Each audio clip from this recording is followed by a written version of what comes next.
It's the start of Season 2, everybody, in the Pittsburgh Steelers franchise rebuild. This is when the series truly begin after I've had a chance to get my hands on this team and make all kinds of changes. Marquise McLeod is the new quarterback. We have an incredible rookie class that has contributors all over the place. Even our 7th rounders have potential. And today is going to be the preseason live stream. We're going to see all these players play for the first time and get an idea of how to fit things together for the start of year 2. I really enjoy streaming off seasons and doing stuff like this because it's a chance for us to talk about the series and to get more of a look and test some things out. So welcome into today's action, everybody. This, anything that happens here is going to be used in the following Steelers franchise episode coming later this week. So how is everyone doing here on this beautiful Monday morning, afternoon, whatever it is? Darnell Washington to tackle. Jason Peters part 2. Interesting idea, Vlad. That might actually be something that could work, but I think I'll keep him at tight end and have a chance to use them a bit more this season. How was everybody's weekend? How was all the football? I thought it was a pretty entertaining weekend all around. Chargers won, so pretty good that they did. How was your Sunday, your team win? The party starts tonight, everybody. J.J. McCarthy's debut, Vikings-Bears, last game of Week 1. Very excited to see that tonight. My Giants still suck. Sorry about that.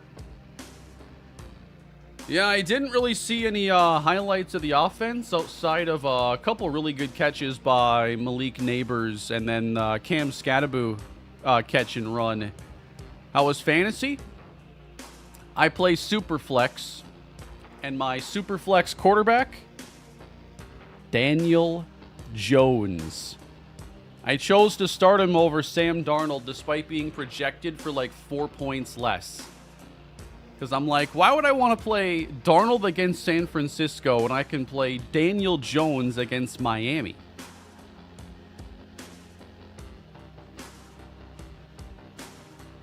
So I'm projected to get a nice Week 1 win. I had a couple guys go off yesterday. Keon Coleman had a good game. Bucky Irving did all right. Daniel Jones was the GOAT. Marvin Harrison. My main starter is J.J. McCarthy, though. So I got 3 quarterbacks. 2 of them are Darnold and DJ. Bills-Ravens might be game of the year. That was outstanding, man. That was so much fun to watch last night. How do you watch what the Ravens did throughout the game and then that team loses?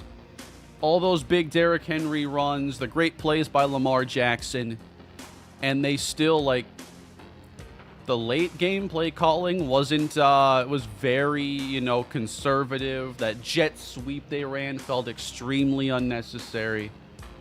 Basically, if you were to ask Buffalo, how do you prefer the Ravens try to run the clock out? That's what Baltimore did. It was an absolutely brutal sequence.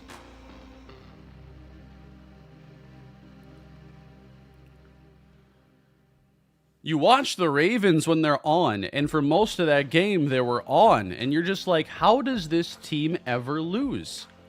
And then they lose 20 minutes later, as a matter of fact. My Dolphins suck. They're probably looking the worst out of anybody right now after that, because, I don't think expectations of their defense are that high to begin with, but the offense is if it's going to work, it's going to work through them. And Tua just could not stop turning the ball over. Every play I saw the Dolphins was a disaster.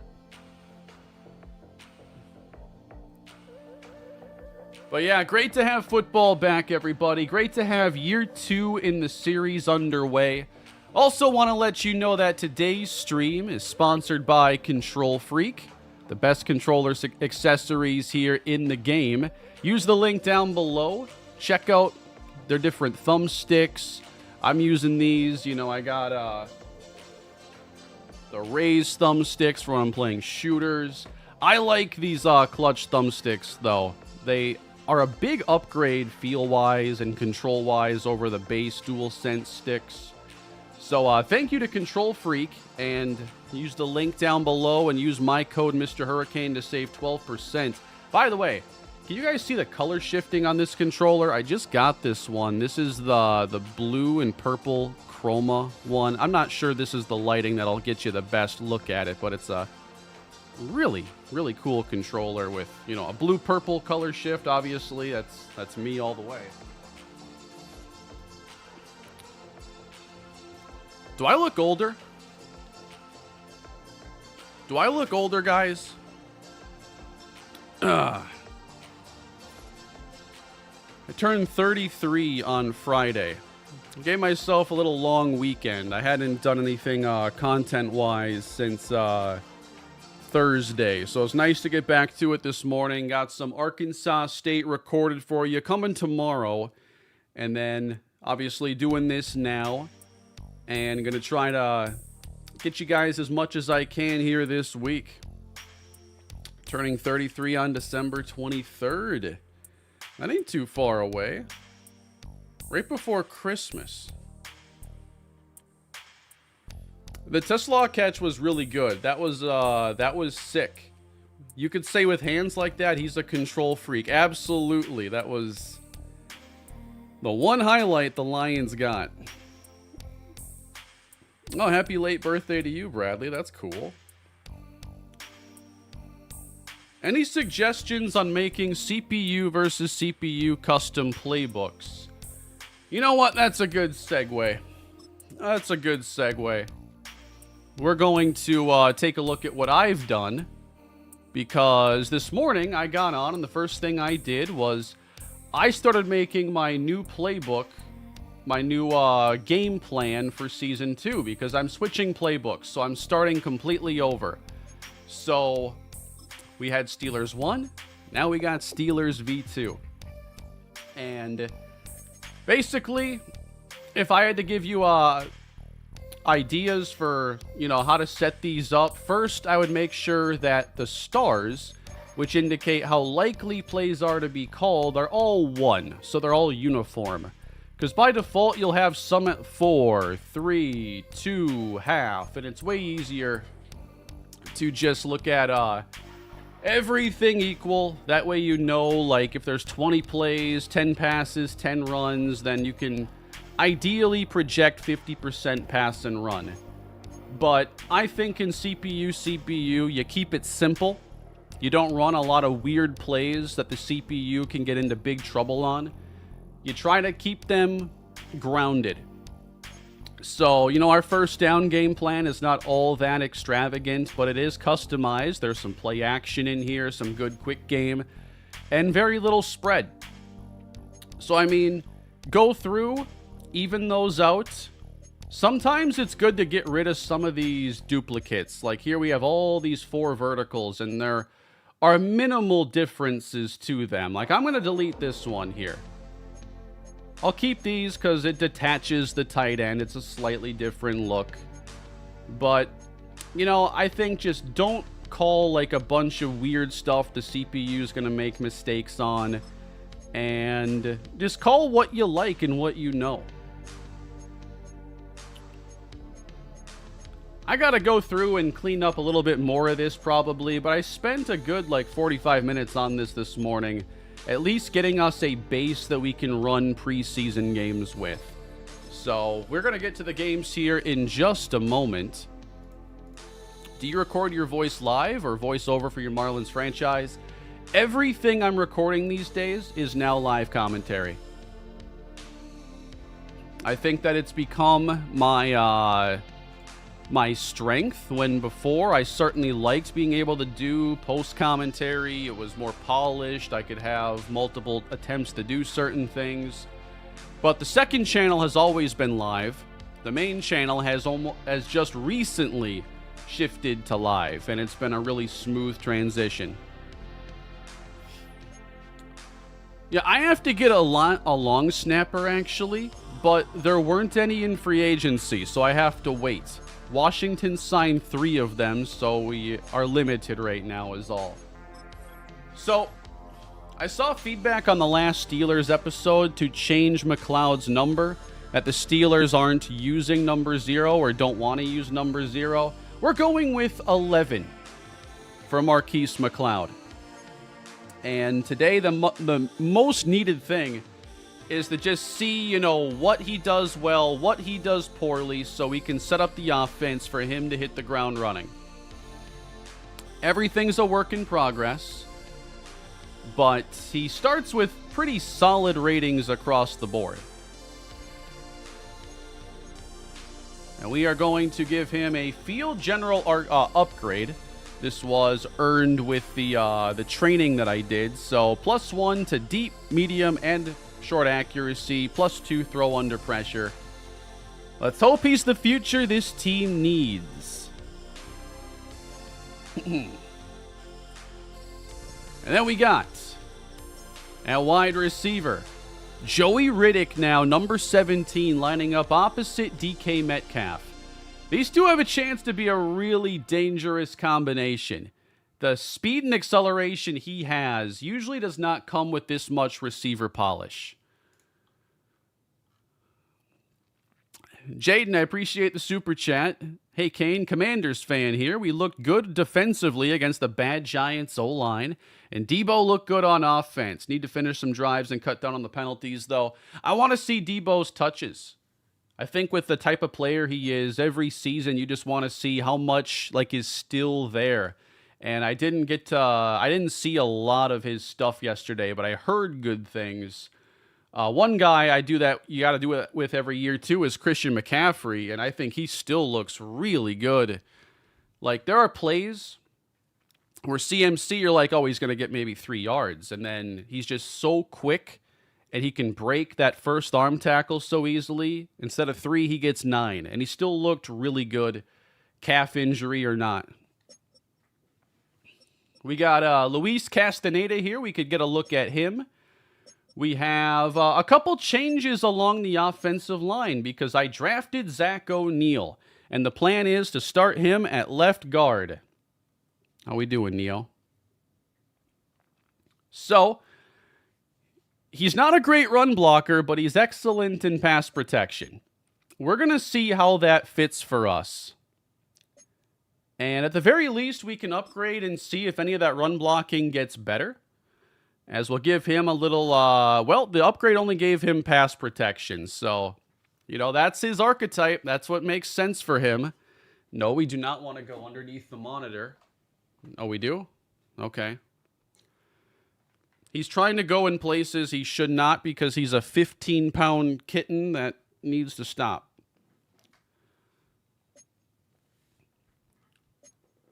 Not really a kitten anymore. He's almost 2 years old, but he acts the same way.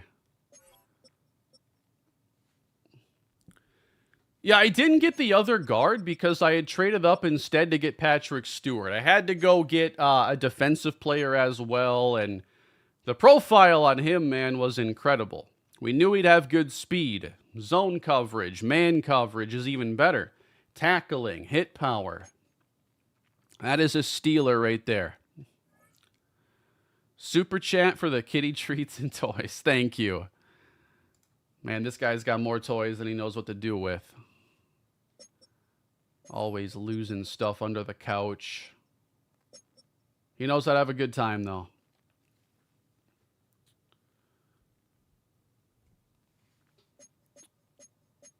Let's set up our focus players and get on with it. Thank you for the super chat again, Gary. Change his player model. What's wrong with it?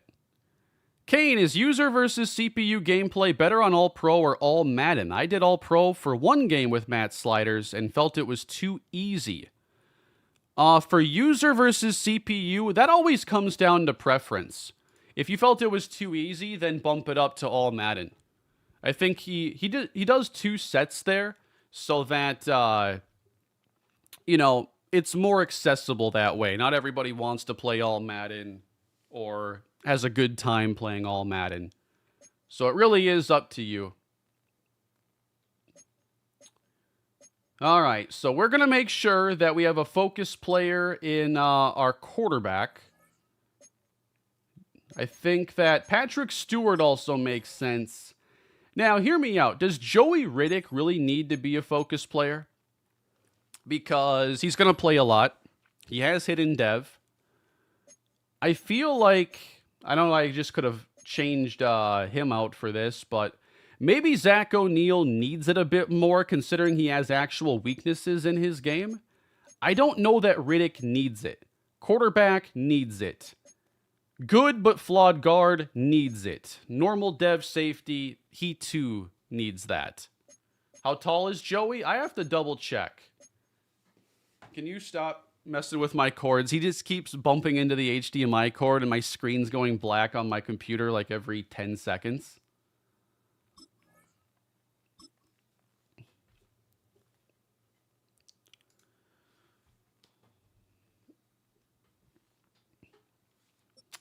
Oh, come on. An ankle already bothering Marquise McLeod. And Joey Riddick is a little banged up too. This is a lot of wear and tear.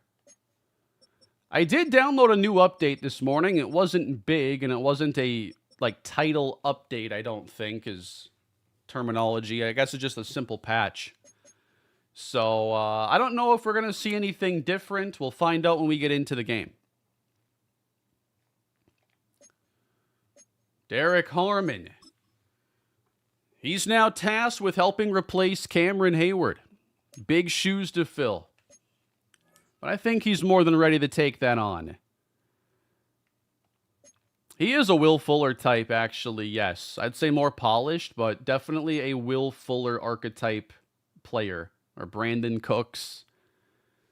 Caleb Johnson is still our lead running back despite adding Travis Etienne. Etienne's meant to be the change of pace and third down back. But, I mean, Johnson was efficient last year behind a really bad line. And now that line is much better. Well, I hope it is anyway. Because the big addition wasn't necessarily Zach O'Neal, it was Caleb McGarry. And I gotta move, I gotta fix the right guard spot too. But Caleb McGarry is brought over, and he's mainly going to be a benefit to the running game. So we added a run-blocking tackle who struggles a bit in pass pro, and then added a pass protection specialist at guard. Kind of, hoping it all balances out in the end, but I guess we'll find out. Now, why is Mason McCormick here out of position? I'll fix that here in a moment. I saw Calvin Austin moss somebody yesterday. I'm happy to see the Steelers are using him the way he was used in this series, but man, that might be a much better team than the one I had in Season 1. Rodgers was outstanding. How was that game high scoring? What were the defenses doing? I was watching Red Zone most of the day, and there was way more Jets and Steelers than I ever would have thought. Is Etienne wearing number 1? Let's see. He is. Now, I forget all the retired numbers, but the Steelers have like way more unofficially retired numbers than anything.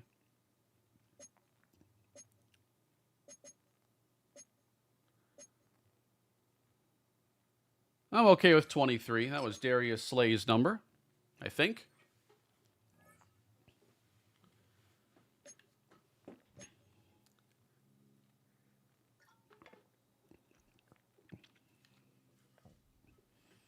So, all right, we want to see what this offense looks like with Marquise McLeod and Joey Riddick. So let's get on the field today.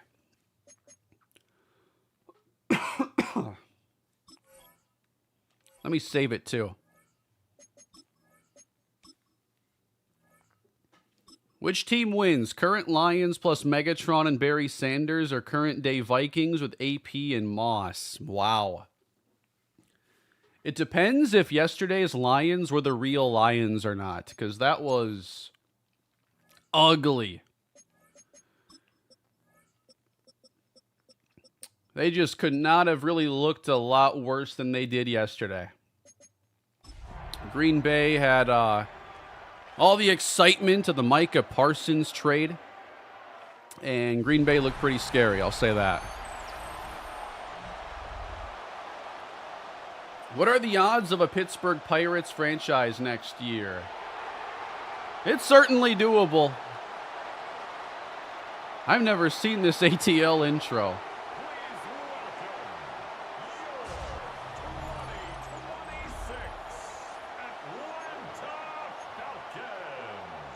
All right, everybody, we're getting the football first, and you know what that means. Marquise McLeod is taking the field. We're going to see this rookie in action as we get underway. And it's returned up across the 20. Not a bad run back.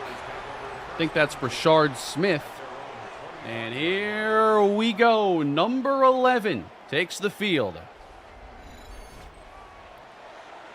So I've moved Troy Fautanu to the other side now at left tackle. That's a new change for us. And Caleb Johnson, he gains 3. Captains are voted for at the end of preseason. We'll see if he earns the captain's patch. Inside give now, and Travis Etienne will pick up a gain of 3. Keeping it easy on the rookie here to start. But now it's third down. McLeod play action. Plenty of time and room to run. He can do a little bit of this when it's needed. You know, maybe a little bit like Chuck Johnson, where you're not running option and stuff, but if it's got to happen, he can do it for you. 1st and 10, Caleb Johnson taken down by Caden Ellis. And now we get 2nd and long. This should be more of the passing game. And McLeod, he throws to Pat Freiermuth, and that is a first down. So we want to get to know him the best we can today. Get the first sign of pressure. Ooh, that's a fumble. That wasn't that clean. James Pierce got him.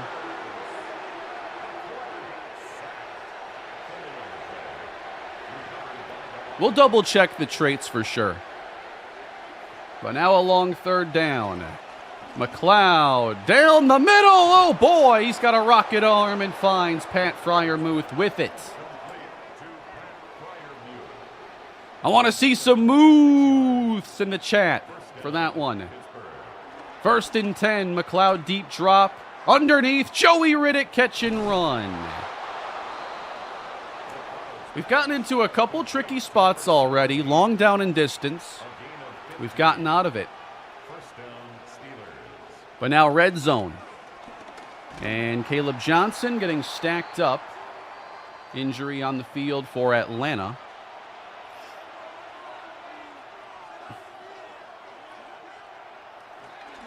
And now McLeod, oh, pressure is there, and he goes down again. And that was Troy Fautanu on the left side allowing it. All right, 3rd down then. McLeod throws it short. It's Riddick. We're going to trot out the kicker now. Some good and some bad there. But I think like success is going to come down to what he does under pressure. There were a couple sloppy plays there.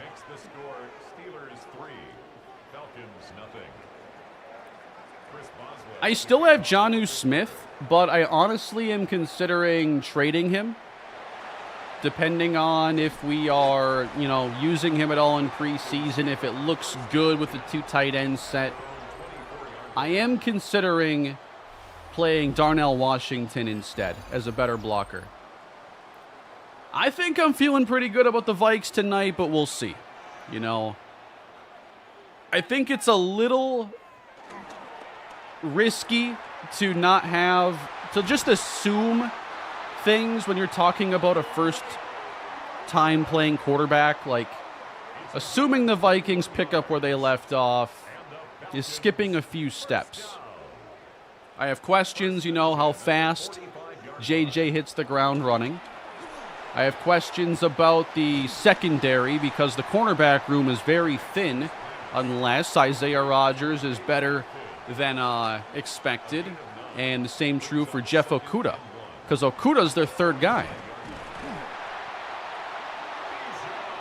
Their fourth cornerback is Dwight McLaughlin. I'm sure many of you have never heard of him. So we'll see. Ben Johnson now in Chicago. Revamped interior line for Chicago and Minnesota. But yes, very, very excited to see how this goes tonight.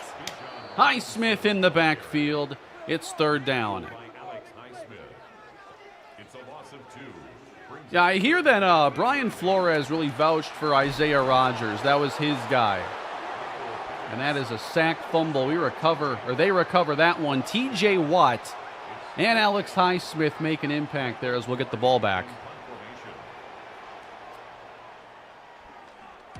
If there's a receiver injury, would you consider putting Jonnu or Muth in the slot? I probably would. If it got too dire. More so Jonnu. And off Johnson. Nothing doing there. Still waiting for a patch that can really clean up some of the front seven dominance we're seeing. But I thought year one, we had some solid gameplay at times. Doing my best with what I can. That was a good throw by McLeod to Joey Riddick again. And now third down and 6. He's going to step up and throw over the middle. Calvin Austin. There is a lot of speed now at receiver. There already was. But now Riddick becomes the fastest guy. Austin now gets more of the slot role. And you still got DK Metcalf. So I'm expecting a better offense this year. We upgraded in, I think, every position group. It's a give now. Travis Etienne cuts it outside. That's a solid run. And then he loses the ball. Man, Rodgers yesterday, where was that guy all season for us?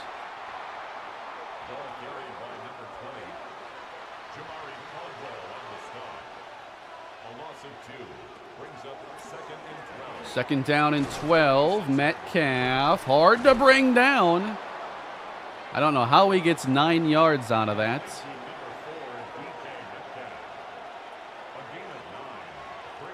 Third down and 3. Inside give, and nothing going to Caleb Johnson has really worked.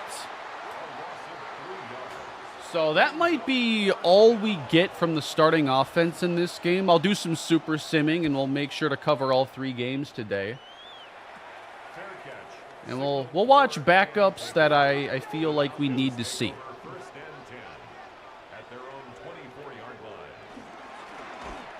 There we go. Another play in the backfield. We're all over these. It's Peyton Wilson who's set to get a lot more playing time this year. And now as we shift over to the second quarter, I do believe, yeah, that's Kirko. Or it's a different quarterback. I'm not sure if Kirk Cousins is still on their team here. He's taken off, though, and dumping that.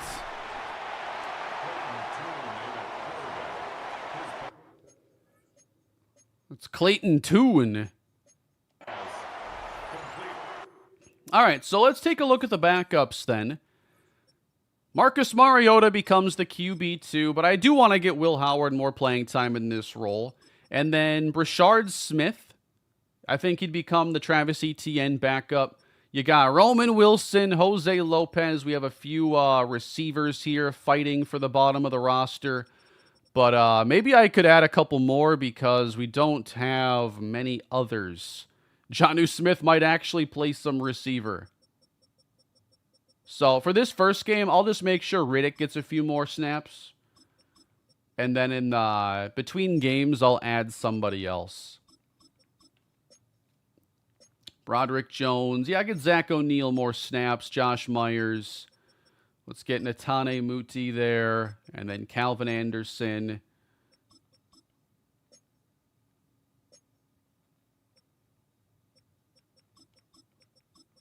I got Elijah Chapman back. We do not need Patrick Queen out there. I just don't have, like, backup linebackers, I guess, for Mike. Play Malik Harris in there. Jalen Watson, Beanie Bishop, Braden Eccles. We don't need to get Watson as many snaps. Jalen Simpson, Kobe Bryant. Let's get some more snaps in there for Patrick Stewart. Yeah, Brashard Smith.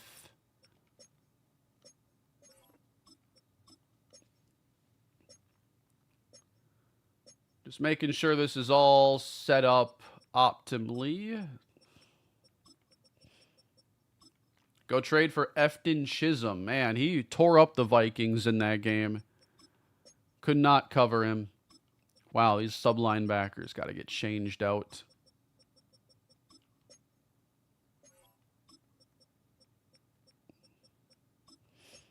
All right.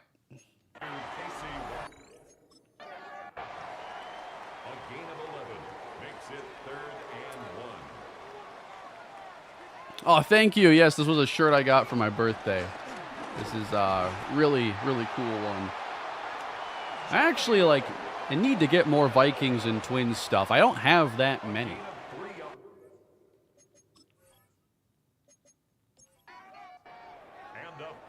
Shout out Jalen Ramsey. He had a great play against Garrett Wilson to seal that game yesterday.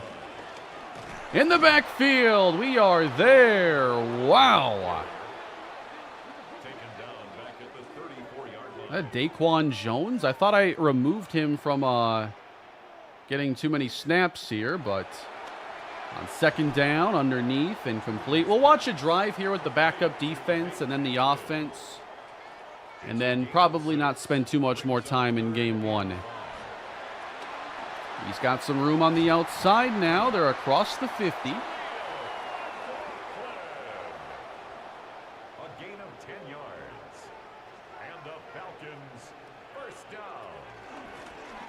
Inside give. Oh, boy. It picked up and slammed down. Brought down at the 48-yard line. 1 yard gain. Brings up 2nd and 9.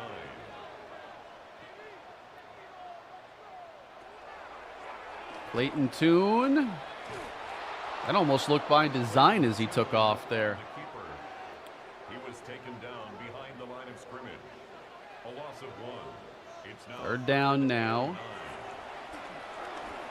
Some good protection, getting some air behind it, double covered. What was that? Braden Eccles there in coverage. Please never wear the Bumblebee uniforms. Steelers got some weird throwbacks, man. We're going to definitely break them out at some point.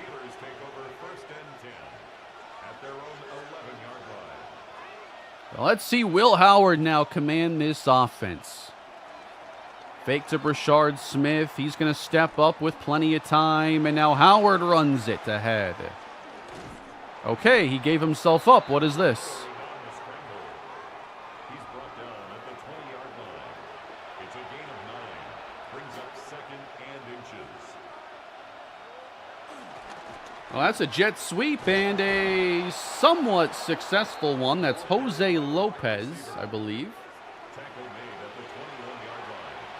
A gain of 1 yard. First down, Pittsburgh. Howard back to throw. There we go. And Roman Wilson.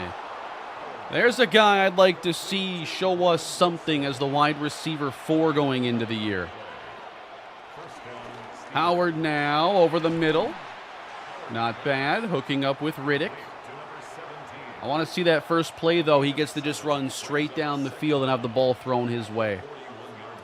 2nd and 2. Howard dishes. This ain't looking bad when he's getting the ball out. All last preseason, I was just yelling at him to throw the ball. He wouldn't do it, and then when he would, it was not pretty. And he goes down. And Will Howard is now hurt. We're just never going to see what we want from Will Howard for one reason or another. All right, Mariota's in. Rashard Smith to the edge, and he's chased down. What's Jesse Bates doing out there?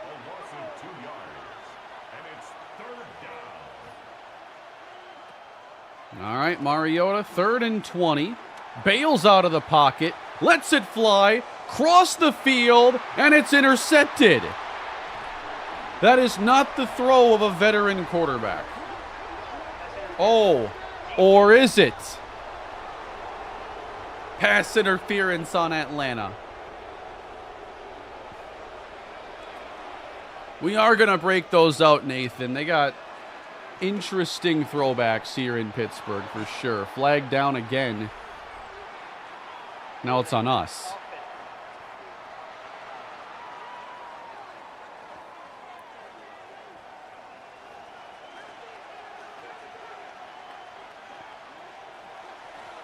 Rashard Smith. Ooh, bounced off of him. 13 yards.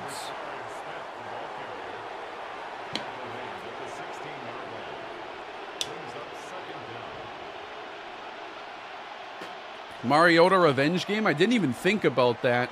Here's a good one to the edge. Is that McBride? Dwayne McBride, who was drafted by the Vikings. He just set us up at the 3. And we got wide open receivers. Howard just threw a touchdown to Roman Wilson. Back in the game, and he caps it off. Not bad. Strange drive, but it worked. Whatever works is like the motto of season 2. I don't care how, just find a way. Because last year was pitiful. So I'm going to sim us until later in the game, see if we have like a game-winning drive or something.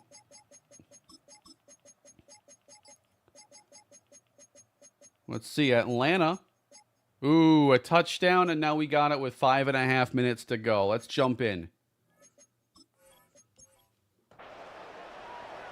Did I see the DK catch? Because I don't know what you're talking about exactly, I'm assuming not. Handoff, Lopez.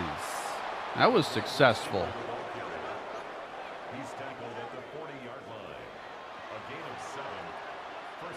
Hey, if the Wildcats better than last year, it has to be considered at the least. Handoff up the middle, Rashard Smith. 60-yard touchdown. Woo! That was nice.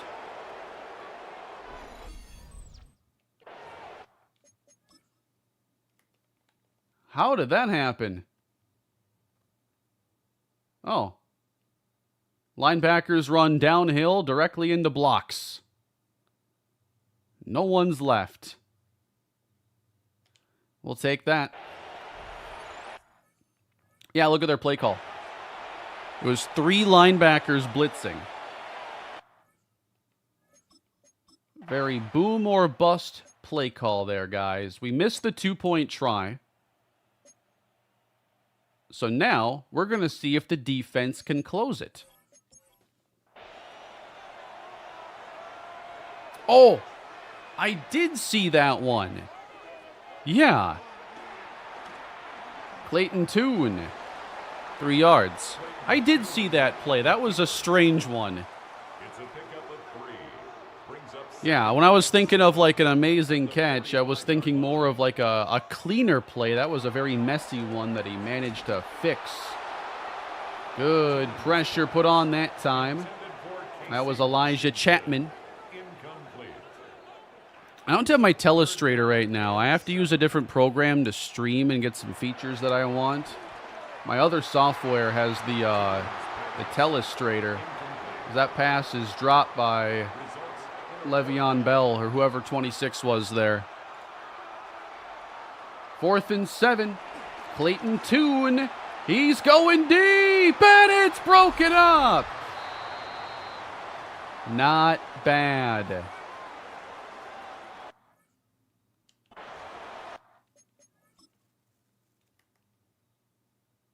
Who's there on the outside? 31, Beanie Bishop. I believe the Steelers actually cut him. But you know what? That's a good-looking play. All right, so we might be done here in this game, as Brashard Smith will force the Falcons to call all their timeouts and cry in defeat as we win. Good job. I still have Jalen Ramsey on this team, yes.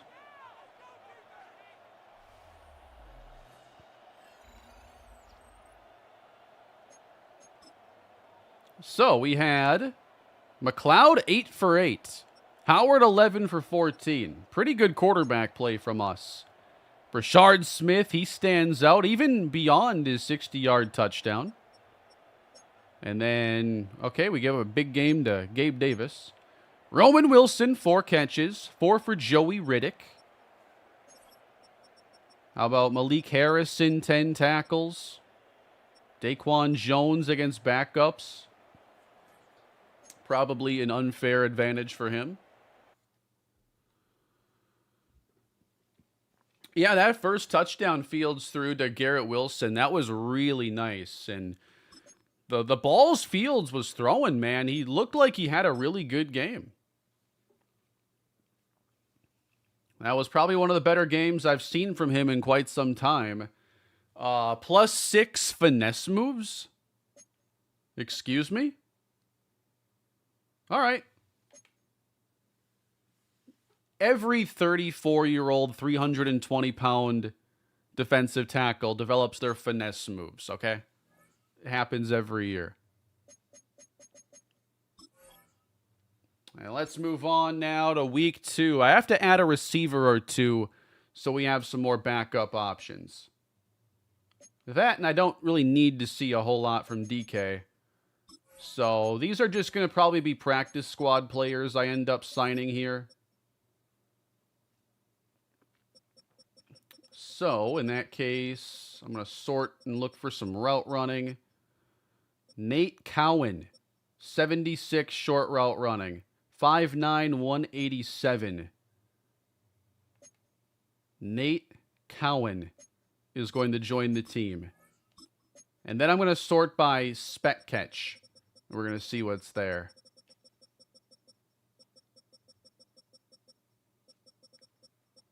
What if I sort by personality? No one's above a 69. Spec catch. 86. Nate Bacon. Yep. We're going to bring home the bacon.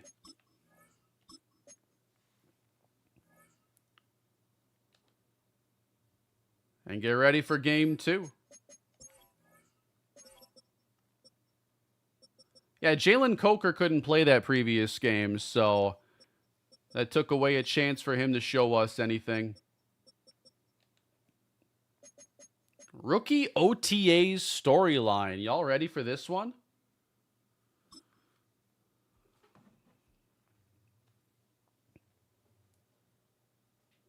Would you change that about me? A new rookie class has joined the team. There are a lot of hopes for this group, and one player was drafted to make an immediate impact in the lineup. All right, we're in the practice field. Who's that? That's Marquise McLeod. Welcome to your new home, Marquise. You live here in the practice stadium, the practice facility. Thanks, Coach. It's an honor to be part of this organization. I'm looking forward to the opportunity and potentially being the leader of this offense. I'm curious, what is the short-term plan for me, Coach? Get up to speed quick or focus on your development? Huh.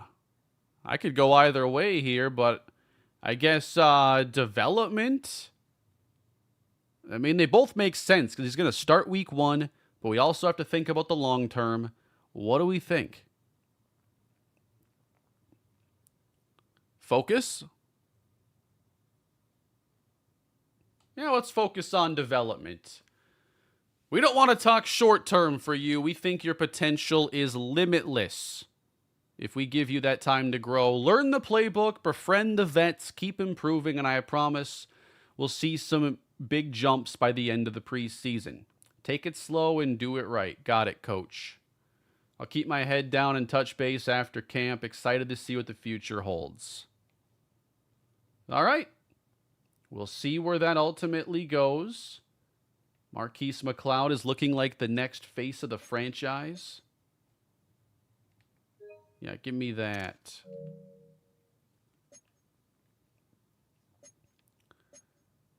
And I might have to rest a few guys here when we get to training. Now, I'm still trying to figure out exactly how to work this menu because it often doesn't listen to you.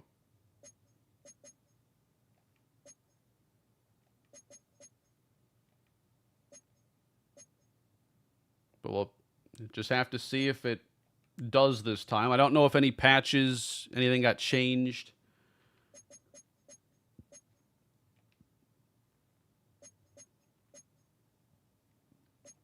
Oops.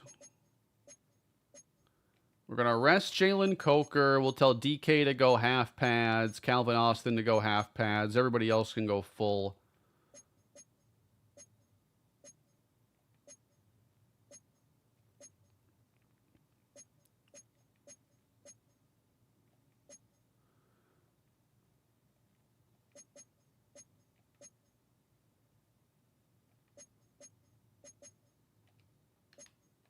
Let's see if did it save all my changes there. Kind of looks like it did. Why don't you guys like Patrick Stewart's player model? What's wrong with it?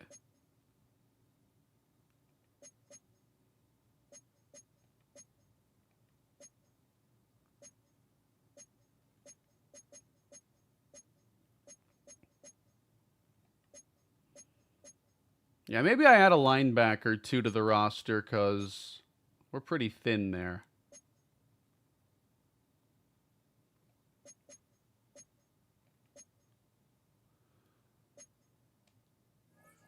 Whoops. Hopefully that saved all my stuff.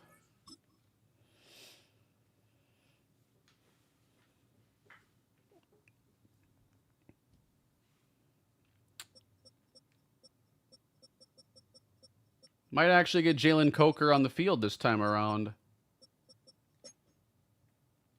Anybody out for this week? These menus are still so slow. Zach O'Neill's actually out, turf toe. That's a bummer.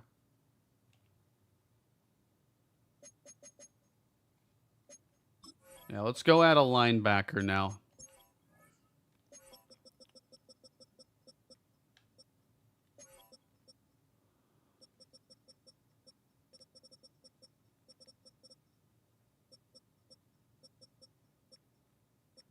Now let's add Michael Barrett. Yeah, let's check out the traits on Marquise McLeod just to nail down what exactly we're working with there.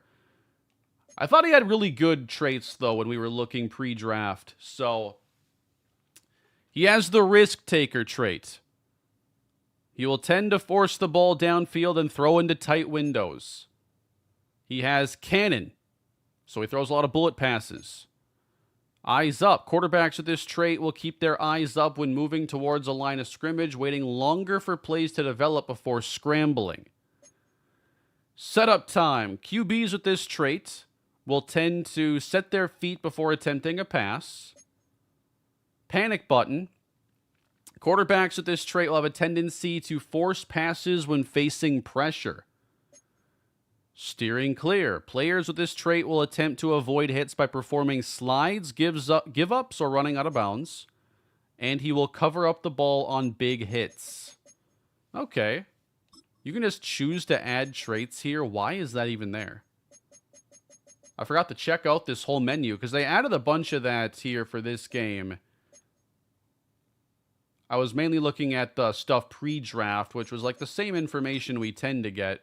But yeah, he's got, gunslinger tendencies. It might lead to mistakes, but I think we have the receiving core that can also make that style of play really work.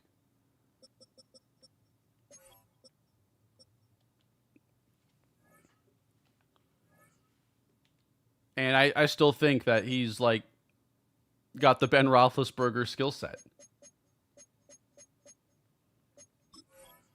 All right, Marquise McLeod, game 2 against Tampa.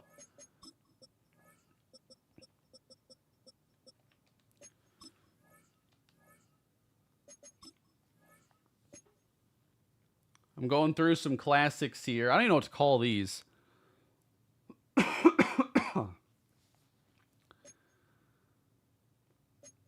What else we got here? I like the 70s classics a lot. They're so clean. 75th anniversary. This looks like a soccer kit. This is Pittsburgh FC. The alternate classic. I actually like that a lot. Yeah, beautiful uniform here. Reminds me of a Reese's. That's what this is. It's like a Reese's lasagna. Horizontal stripes is certainly a choice. Color Rush. I'm still a fan of Color Rush. This looks like it's unfinished. The pants are not doing it for me. Black pants would look way better. But we're not breaking out the fun stuff for preseason. Y'all gotta wait for the real deal.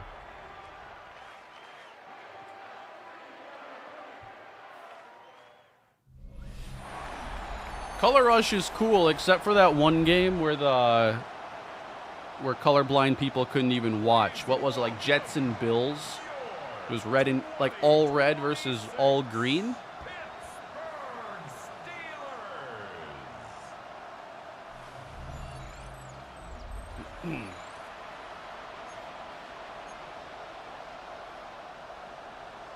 You guys want to see some couple things I got for my birthday?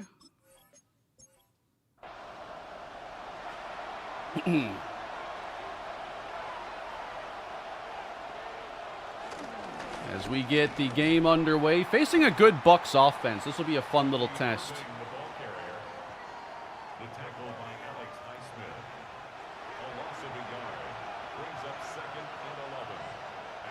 Baker Mayfield, the play Baker. Throws to the outside for Chris Godwin. Man, Emeka Egbuka. Holy cow, some of those plays yesterday, man. I see the hype. Might be the most hyped rookie receiver all offseason, honestly. There's Baker taking off. Oh, a hit stick! Patrick Queen and Ramsey's there. Touchdown, Pittsburgh. That's Steelers football right there. All right, you guys want to see? So, I like getting... One of the collectibles I like to get are pins. And I'm starting to create... I got this like fabric that I can attach them all to. It's pretty work in progress, but check this out. Pablo Sanchez, and this is like, it has a spring. This is a bobble pin of Pablo Sanchez. That is so cool. That was a gift from my wife.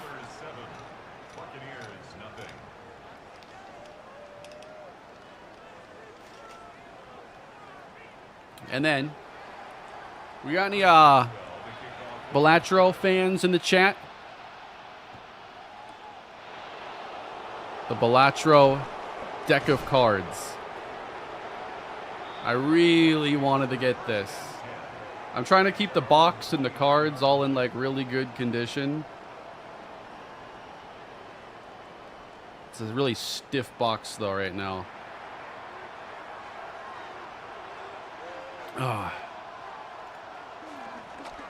That's a play fake now and dumped off, and Godwin has his second catch.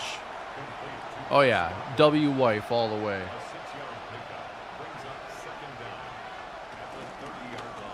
She made a pretty good birthday dinner too. chicken cutlets and spaghetti, garlic knots. I ate that all weekend, so nice and simple. All right, on to the next play.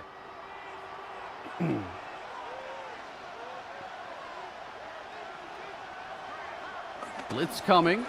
Mayfield up top, single coverage. Mike Evans, incomplete.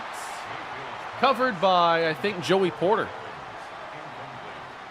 Got any cooking skills of your own? I mean, I can hold my own, I think, with, like, simple stuff.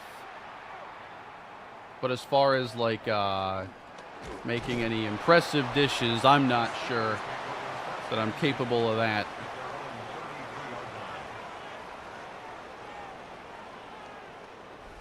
I can scramble up some eggs, though, I'll tell you that.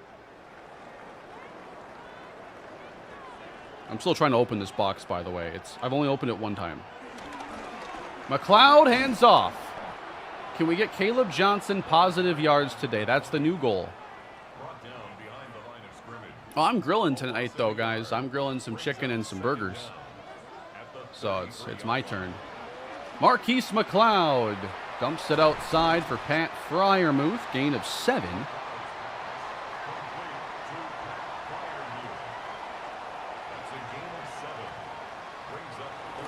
Third down and 3, and the ball is out, and McLeod is still perfect. Calvin Austin.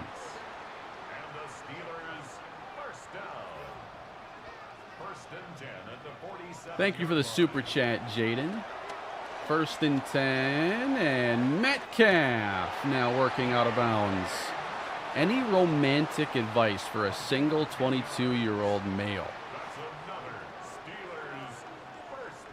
I think you just got to let all of it come to you and not, I mean, you got to put in effort, obviously. Right up the middle, Caleb Johnson with a powerful run. That was nice. I think you just got to take it easy and wait for the right opportunity to come up. Just try to put yourself in the right position, you know, with like-minded people doing things you enjoy doing, and just let it all come naturally. What are my season goals for J.J. McCarthy IRL? Protect the ball. I think that's always a thing for young quarterbacks. He's trying to find Riddick. I love that throw from McLeod. Just did not connect. You know, protect the ball, have a good touchdown-interception ratio, be a good passer in the red zone. Oh, he forced that one, and McLeod does get intercepted. He wanted Joey Riddick, and instead it's picked off by Jacob Parrish.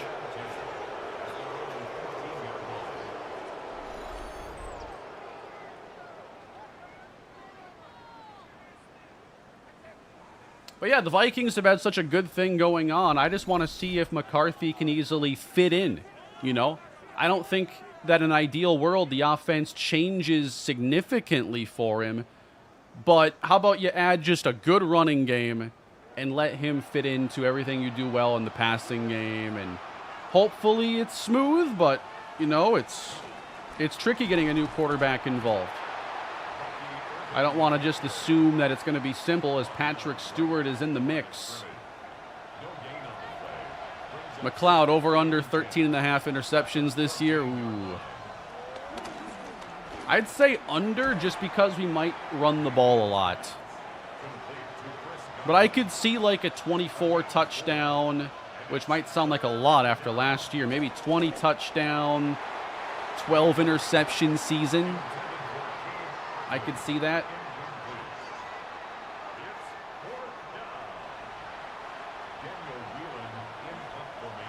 I never showed this off outside of the member stream. I bought this a couple weekends ago. I saw it, and I wasn't going to buy it at first, but then I'm like, when am I ever going to find another one in this condition?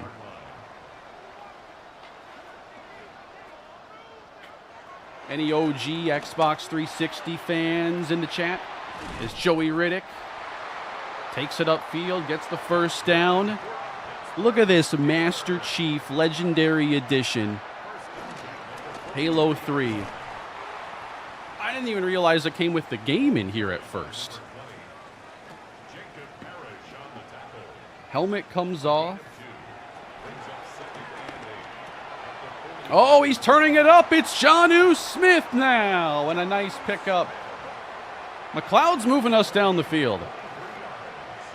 Yeah, I got Halo 3 in here, and there's room for more.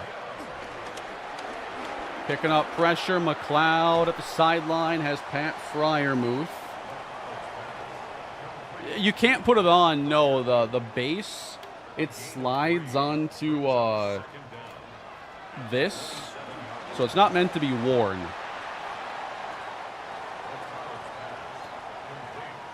Not quite. I wish I could wear it. I would do a Master Chief stream. Inside of Caleb Johnson now. This kind of feels a little refreshing. I'm liking the approach the offense has overall. We're definitely aggressive with the quarterback. And now in the red zone, can he finish? Over the middle for Calvin Austin.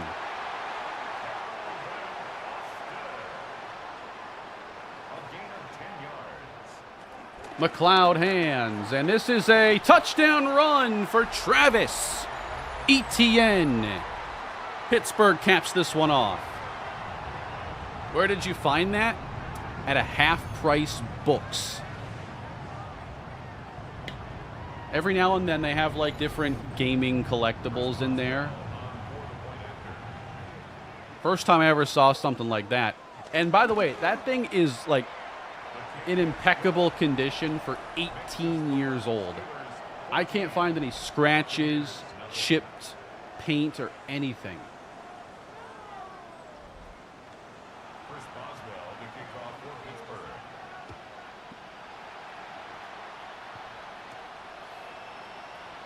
My playbook is not available yet, but I will definitely upload it if you want it.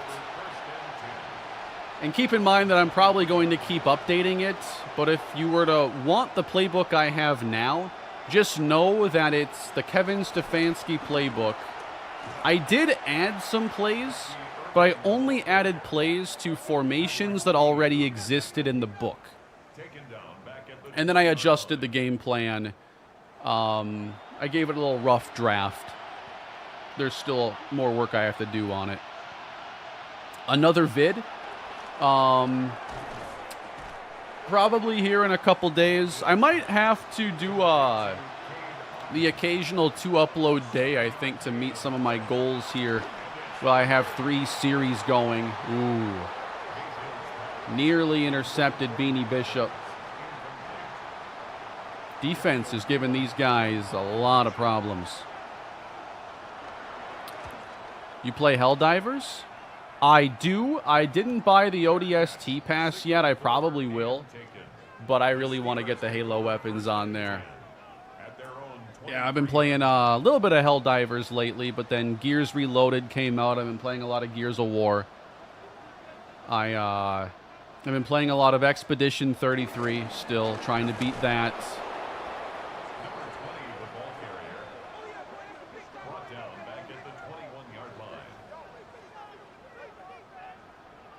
How has NCAA live commentary been working out so far, workload-wise? Really well. It's a little bit different, like, you know, now that all my content is live commentary. But it's been a really good change overall. And I've kind of hit the ground running with it from, like, a comfort standpoint. And it's not really it's not really a significant time difference because I was already doing a lot of 2-game episodes anyway as McLeod gets chased down. That was very nice. The thing that's a little bit different is just like playing games back-to-back, doing commentary back-to-back on a lot of those. But, yeah, it hasn't been an issue. I will say tomorrow's video is going to be a 1-game episode, as will the one that follows, because we have, you know, Game 11, Game 12. So I'm doing some single games here that will, I can knock those a little bit quicker and kind of get more caught up on Steelers and Marlins at the same time. I had the long weekend, and now getting back into it, I know everything has kind of been delayed a little bit. So I'm doing that because I think like late season games sometimes fit in a single game capacity. But also I just wanted to have a little bit quicker turnaround on those so I can do both Marlins and Steelers this week a bunch. Mayfield is wrapped up by Highsmith, and they're still going nowhere. Fair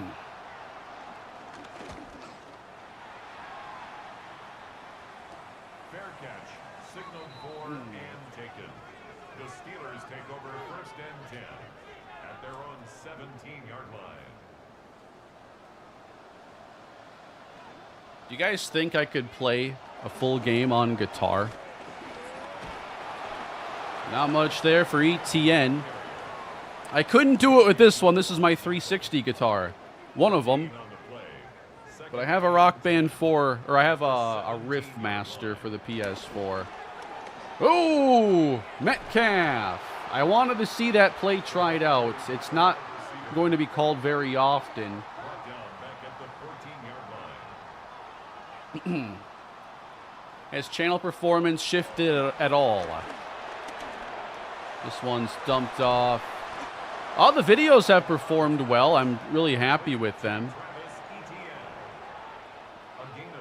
I probably won't get the full effect on it until like I launch a new series with that and get some really good early momentum. But I'm happy with things so far, definitely.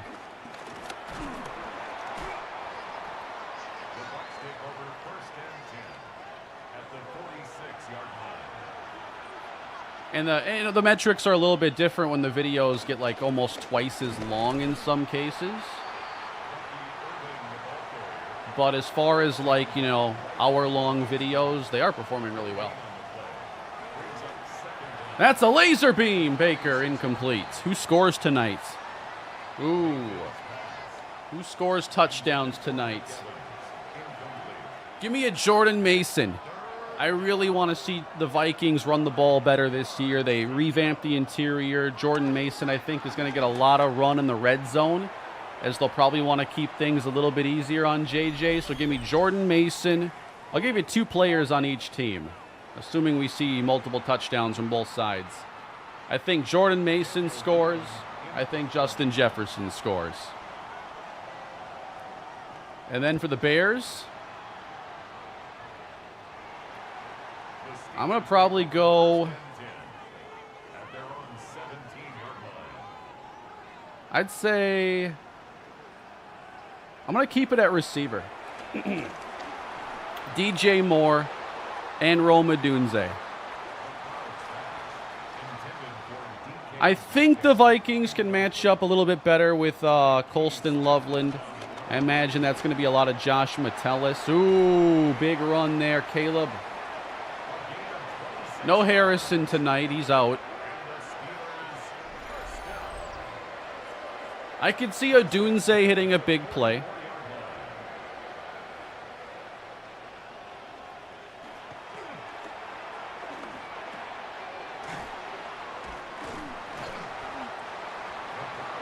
And I know that Ben Johnson's just such a good play caller, and I think that DJ Moore is going to finally have a chance to run a lot more efficient stuff that's designed for him. So I imagine he'll have something nice, maybe in the red zone, that gets DJ a score. So we're in preseason right now, getting a good look at Marquise McLeod and the rookies. McLeod open! No! Riddick could not hold on to it.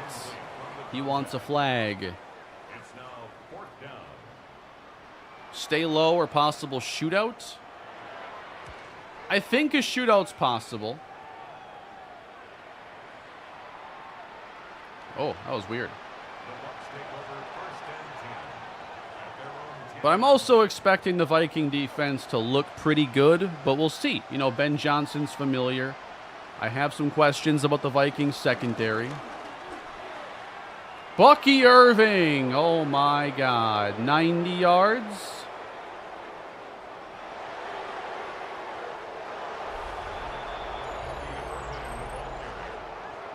That was ugly.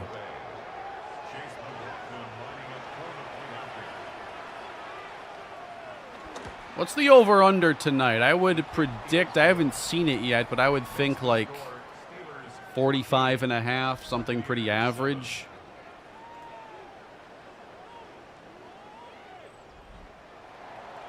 I'm going to pull it up. I know the Vikings are favored, which on the road is pretty telling. 45.5 is the over-under. Okay. But, oh, no, the live is 43.5. It's gone down.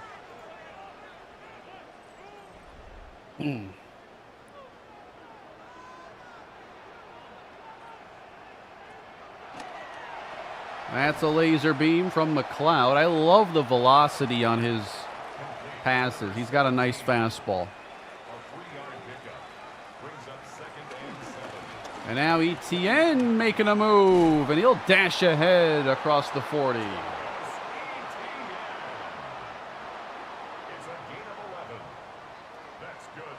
Thoughts on Michael Penix? You know, I think that he's developing and coming along pretty nicely. I think there's been a lot of good from him the end of last year, even yesterday. You know, it looked like that game was going to go to overtime, but then Koo missed the kick. Caleb Johnson. Oh, the spin. Much better showing for Caleb Johnson in this one.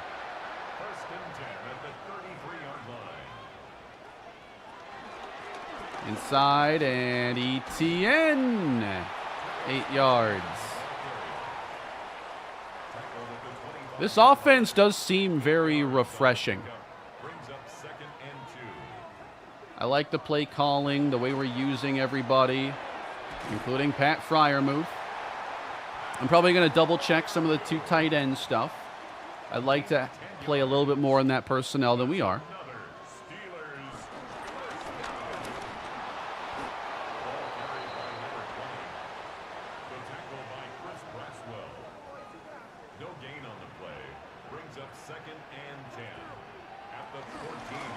Caleb Johnson broke that first tackle and gets a couple. Who can legit challenge Philly for the NFC crown? Well, I mean, I think that the Lions and Packers should be in that conversation. We'll see. You know, the Lions got to be a lot better than they were today, that's for sure. But we'll learn a lot about these teams. You know, Green Bay is always in the mix.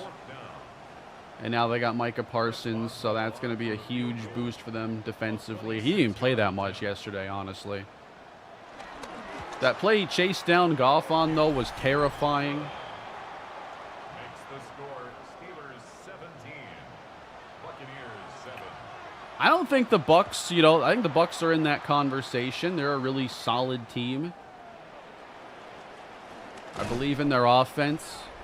The Bucs take over first and 10 at their own 26-yard. We'll see about Minnesota. I mean, they addressed a lot of the things that keep them from competing with teams like Philly and really good trench teams. Completely revamped interior defensive line and offensive line. But I think with a rookie quarterback, well, essentially a rookie quarterback, you don't just keep them in the same conversation because a new quarterback does change. It's significant variables, so the Vikings still have to prove it. And they have not made the playoffs in back-to-back seasons since 08-09, so consistency has not been the Vikings' forte.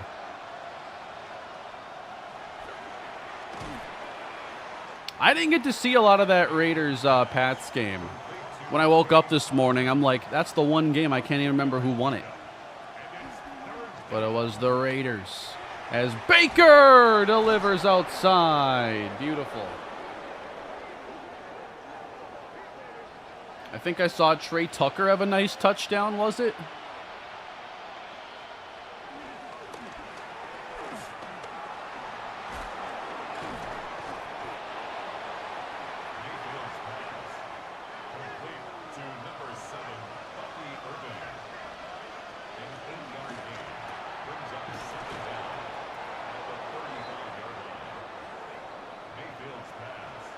Who do you think is going to win tonight, Bears or Vikings? I'm going to take the Vikings. It's a gain of 6.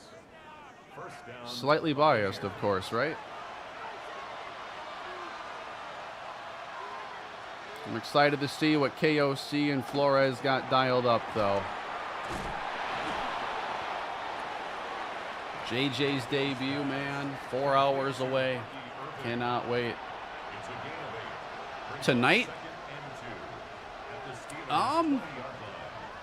I want to see him be able to take what is there and not, you know, struggle with this being his first game, prime time.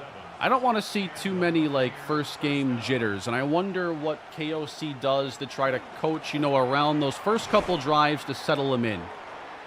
But I want to see him, you know, when there's a third down throw that can be made, make it. I don't want to see him pass up, you know, chances to make plays downfield. I don't think he will. Baker stepping left and sprinting inside the 5.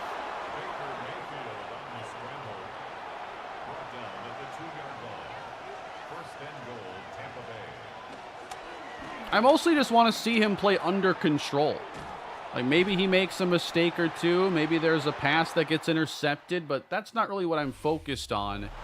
Is he just approaching the game the right way? Chase McLaughlin to kick off for the Buccaneers.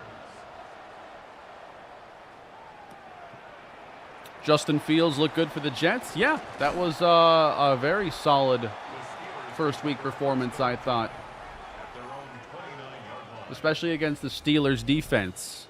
I assumed that game was going to look like the one in our series where it was 17-14. All right, looks like we're on to the second half now, and backups are all in. So let me change up the depth chart again. But I thought that was a really good showing in the first half.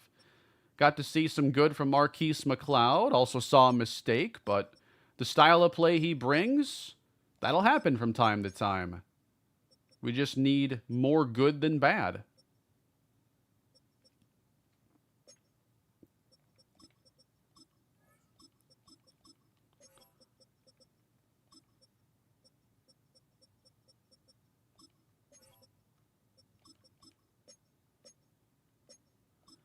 Let me get this all set up then. Oops.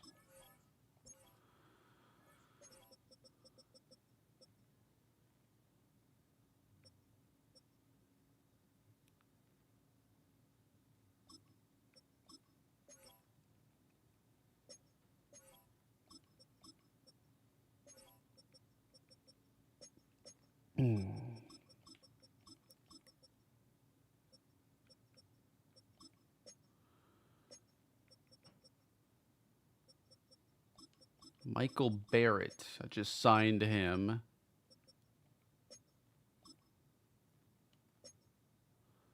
We're going to continue to get more snaps in there for Patrick Stewart. He just needs it.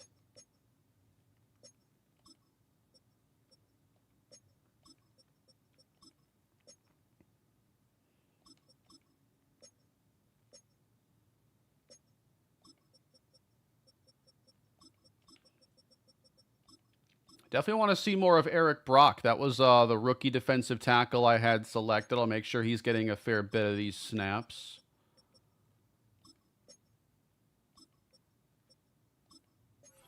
And yeah, I think I should move a little bit quicker here through Season 2. But let's get into the game. As a Phillies fan, thanks for Duran, Kane. Oh, you're so welcome. I know he had a little bit of a rough patch there where he blew a couple saves, but that happens to every closer. Nice run, Brashard Smith.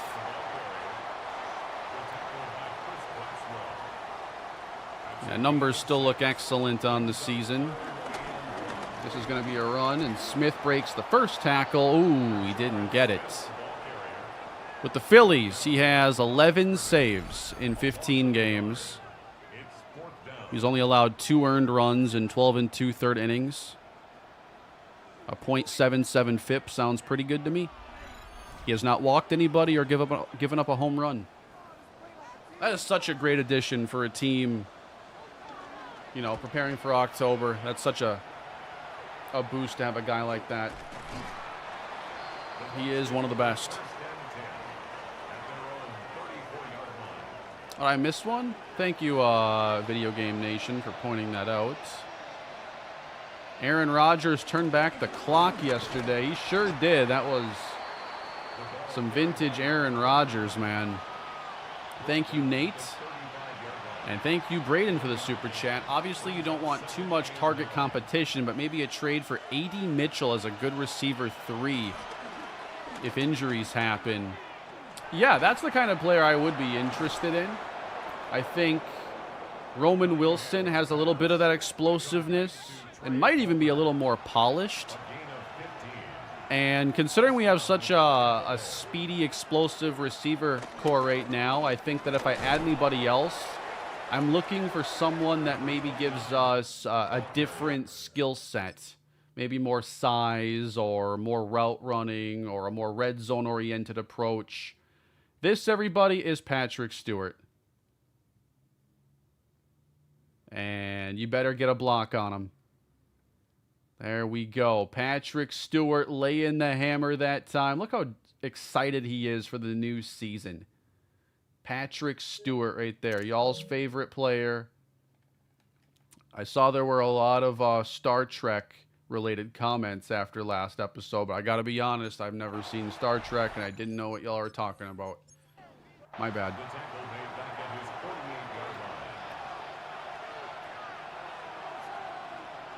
I did not see that, Nate. No. That is very nice play in the backfield for us. Yeah, I don't know what's wrong with people. You put some people in public and they just act like complete animals sometimes. Over the middle, down to the 45.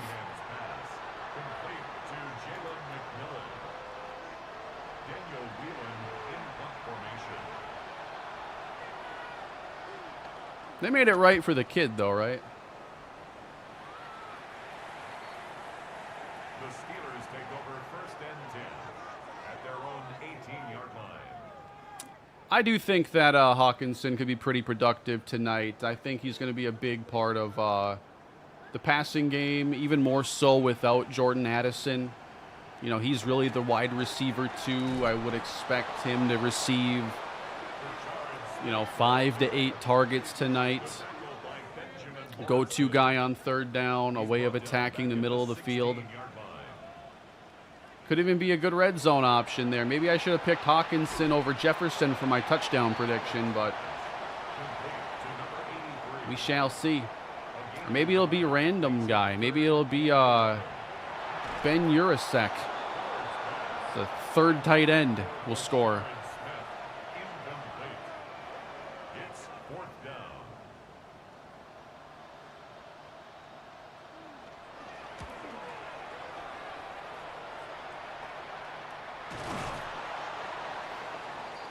I was able to take a photo with Jets legend Quincy Enunwa.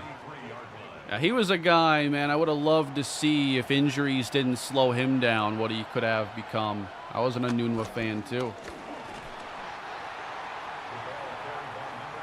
Been seeing some tackles there from Elijah Chapman. That's good to see. The Colts look great, and the Dolphins look like the worst team in the league. Are my takeaways from that one.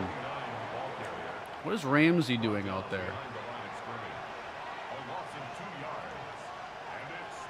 Daniel Jones, man, he might be back. Over the middle, running away. Nice gain. With Kenny Norris struggling, could he be moved? With how young he is, probably not moved. Just more so rolled to motion.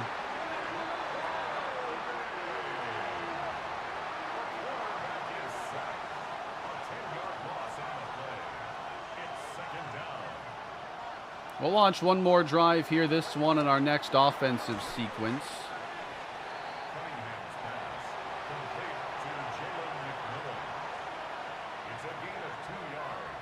Do I think Caleb will take a big leap this season under Ben Johnson? You know, I have to think that there is a noticeable difference. But I think there's just a lot of stuff to work on, and it's a matter of how many, how much of it can really get better and how quick. Because, one thing that's hard to quantify is if last year caused, like, any damage in terms of his ability to just trust protection, any habits he may have picked up from getting hit constantly and running an inefficient Shane Waldron offense.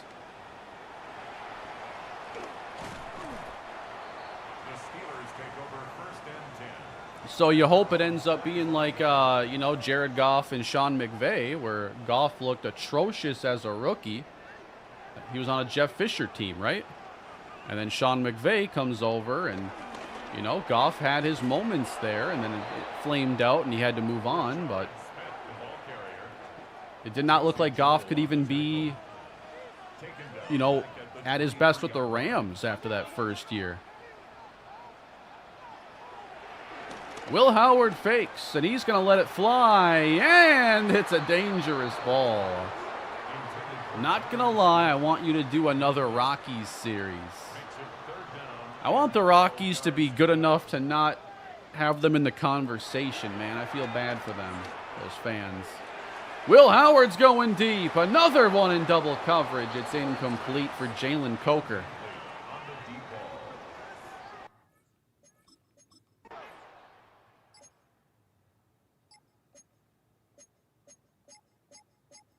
All right, let's see if there's any drama late in this game. Oh, we just scored a touchdown. It was Roman Wilson scoring for the second straight game.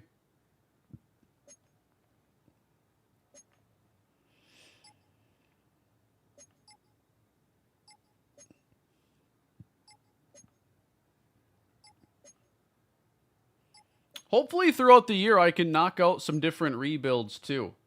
Once we get past the Marlins series and I have some more, chances to maybe attack some other stuff, I'd love to do some more one-off rebuilds, and maybe I can go and rebuild some of these other teams that I did not choose for this series in like a single video capacity. I'd love to do that. I'd like to make some more content that's a little bit more like relevant in the moment. But that's going to be a preseason win. I thought the starters looked really good on both sides of the ball. I feel very good about this team going into week 1 already. Marquise McLeod did have his first big mistake with the interception, but I think we live with that. Caleb Johnson had some really good runs.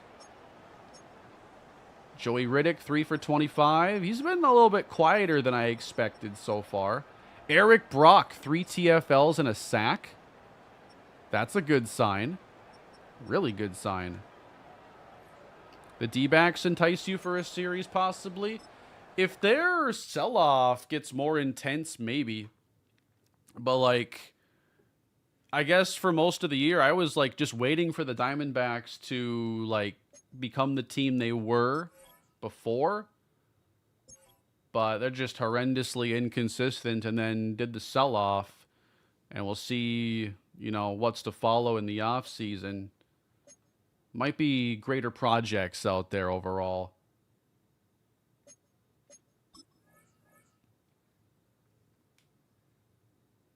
A Pokemon stream.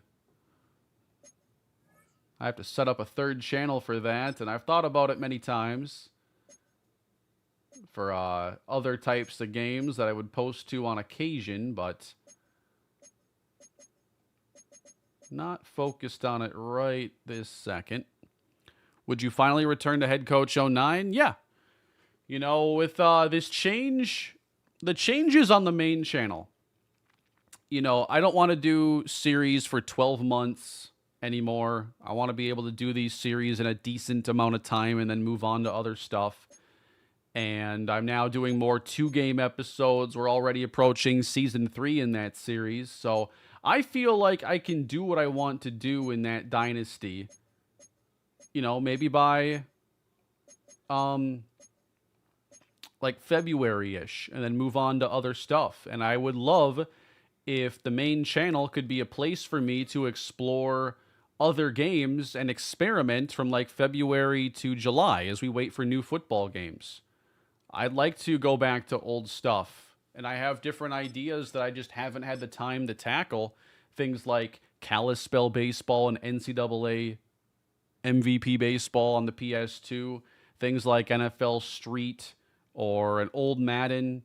You know, I want to see what is out there for me to do in those kind of off-season months. And I think that when we get there, I'll have a good chance to tackle some of those ideas.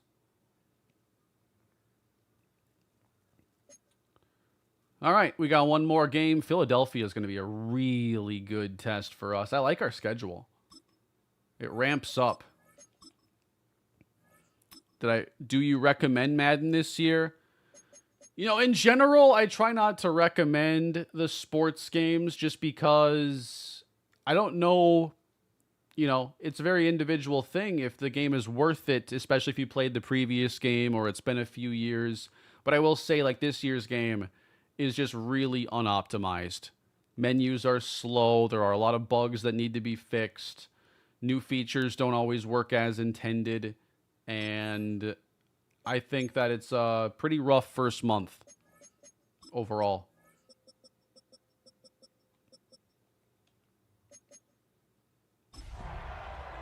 There are some things that are better, but when I'm constantly running into bugs or things that need to be optimized, the list is just too long this year.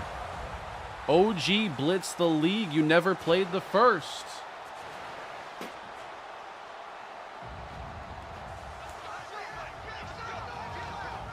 But I have come prepared. I just got this maybe a week ago. The game which revolutionized pro football is back and better than ever, starring Lawrence Taylor as Quentin Sands and the new bad boy on the block, Bill Romanowski as linebacker Bruno Battaglia. Get ready for the conclusion of the season and experience the league like never before. Is this not just the same game that was on the PS2 back in the day? Because it says the game which revolutionized pro football is back.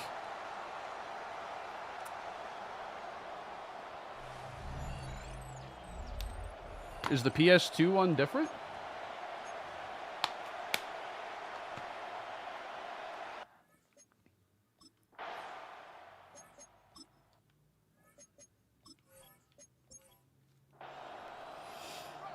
Yeah, definitely, Havrian. That's my entire philosophy. I like how even of a playing field slow sim is. It highlights a lot of things that can be overlooked when you're just playing the game traditionally. But, you know, slow sim has been something I've loved now for nearly a decade. Jalen Hurts is not on the same page at all. Referring to the IP Blitz, I assume? Did Midway buy the Blitz trademark to do this?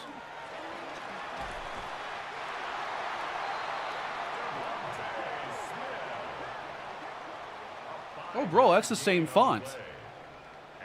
Huh. I mean, I knew, like, NFL Blitz and Blitz the League were series. I just didn't realize that there was, like, a connection. All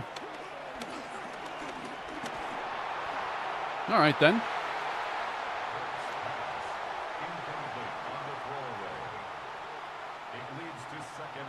I can't remember if Midway published the original NFL Blitz games.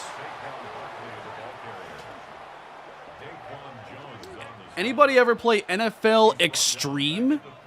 I had that one. NFL Extreme 2 had John Randall on the cover. PS1. I don't remember anything about it, besides it was a Blitz clone. Jalen Hurts is going deep, and it is a flag down. They do this way too much.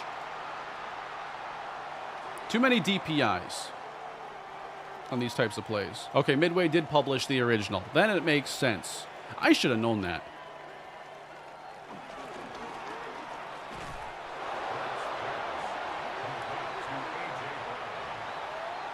Yeah, NHL hits. I've heard a lot of good things about that one over the years.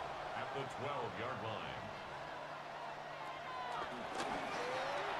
line. On the slant. Down to the 1.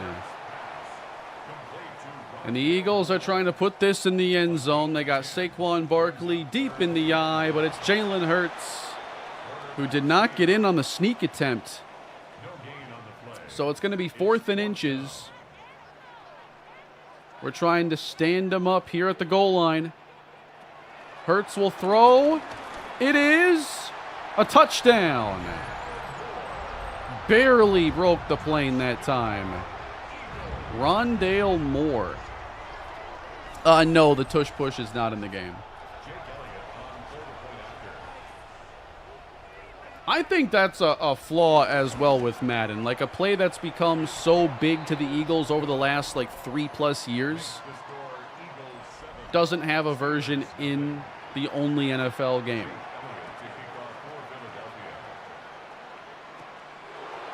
Do I think it could potentially be like a broken play? Yes, but figure it out.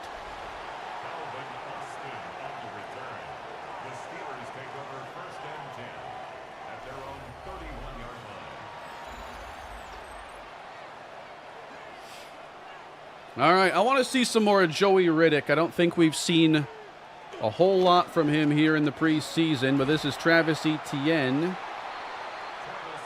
Marquise McLeod has looked good so far if you're just checking in. He's aggressive. He wants to throw downfield. He wants to hit big plays.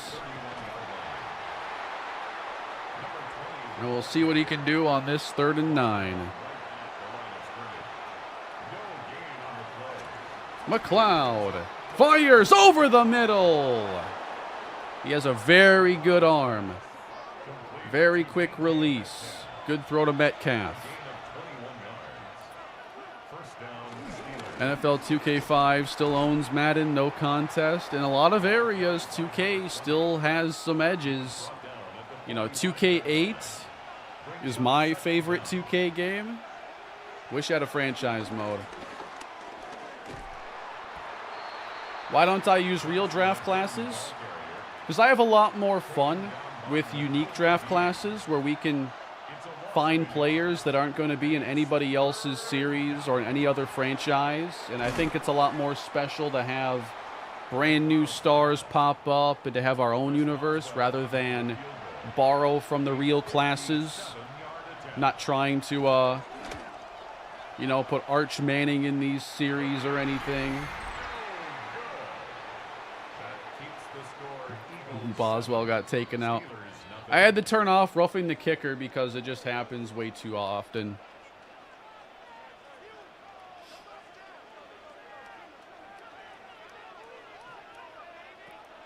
Jalen Hurts fakes the handoff on 1st down, and there is a flag down that may save us here.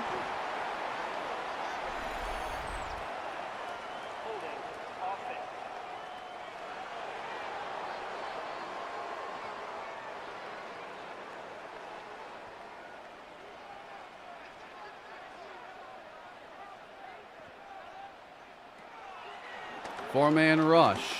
Hurts pressured, but he gets it to Saquon by himself. Yeah, I mean, if you put a real draft class in here, then you're going to lean a lot on, like, what do you think of those players in real life? And, you know, if a big-name quarterback ends up being a huge bust, you might think, like, oh, that's not supposed to happen or whatever. Like, to me, the generated classes is a lot cleaner. Anybody, you know, could be the next big star in the right situation. Everybody's got their own unique, you know, place in the series then.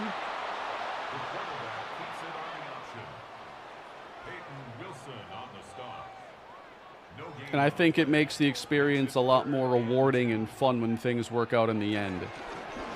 That's Saquon Barkley just running over Peyton Wilson.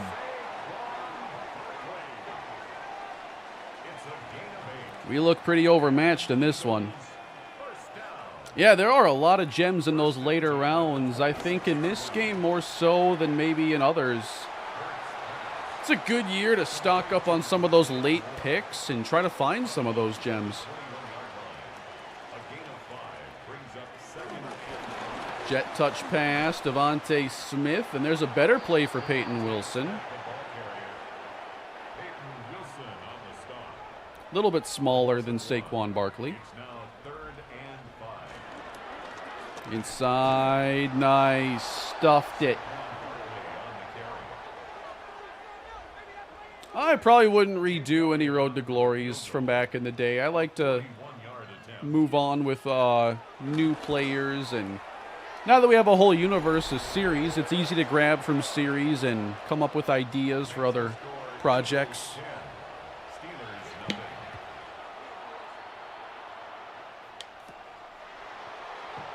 This is the year of the 5th round running back, I'm telling you. This is the year to do it.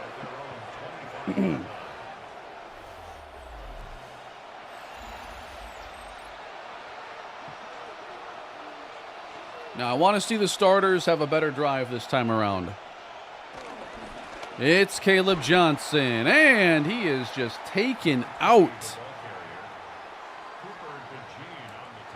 Cooper DeJean just wrapped him up and put him on the ground. Play action rolling. That's Jonnu Smith.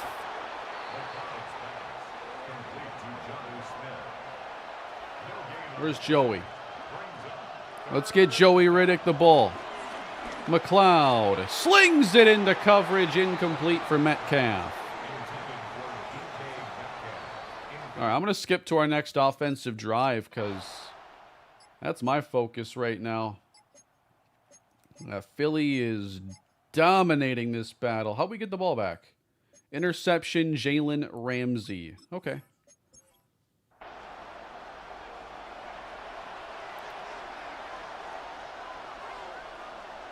And it's an offset backfield. We'll try Caleb Johnson again. Not quite there. Yeah, the defensive tackles, I could actually see those needing to be toned down a little bit. Caleb Johnson again. Good block. That's what I'm talking about.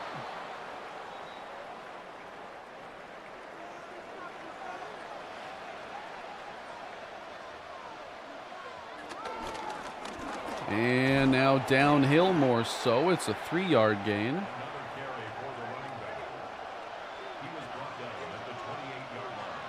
3 receivers. ETN in the game. McLeod. He goes down.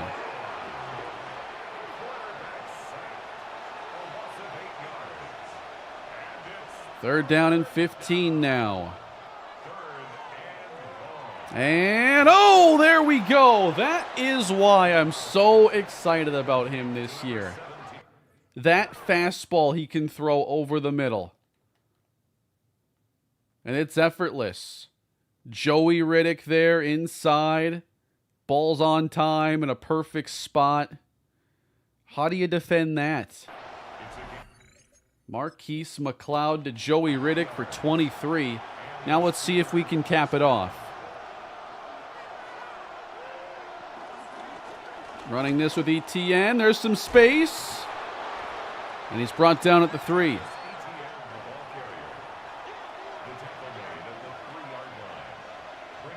Cam Ward comp. I don't hate it.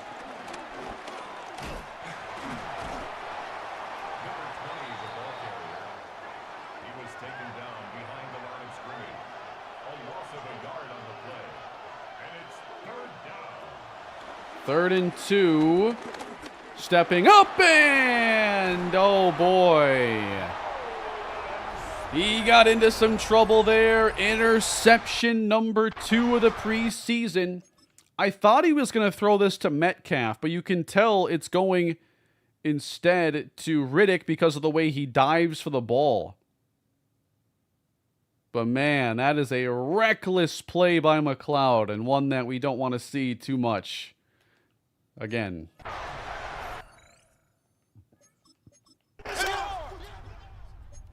He's a rookie. He's got to learn. We'll see if he can do it. But we have to expect with his play style, there could be some mistakes. They pinned us here at the 1. I mean, we are in the end zone. Running this one. Safety.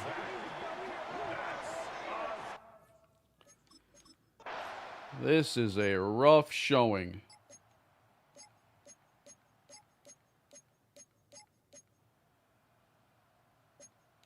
Let's sim to the second half. We'll have a little bit more time. We'll see if we even score at the starters. Yeah, I've noticed that too. Cornerbacks feel a lot more balanced now. Play action, McLeod. Laser beam, DK. There he goes. It's going to be an exciting season, no matter what happens.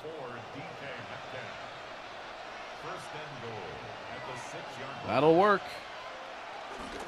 Caleb Johnson. Look at that blocking. Touchdown, Pittsburgh.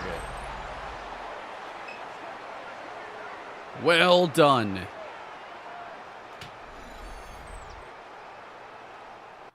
That's a little Darnell Washington block there on the edge, too. There's our 6th offensive lineman, essentially. I noticed with the Kevin Stefanski playbook, a lot of the runs by default are meant to go outside. I had to add a little bit more inside running game to it. But yeah, I think that's going to be a staple of the offense. A lot of outside zone and stuff. A lot of stretches.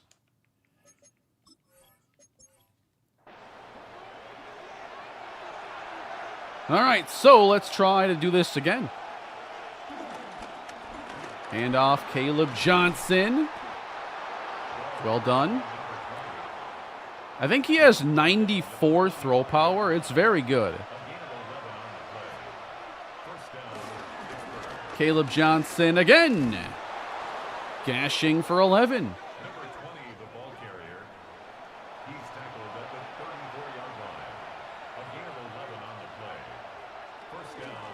A lot of running here. Now ETN.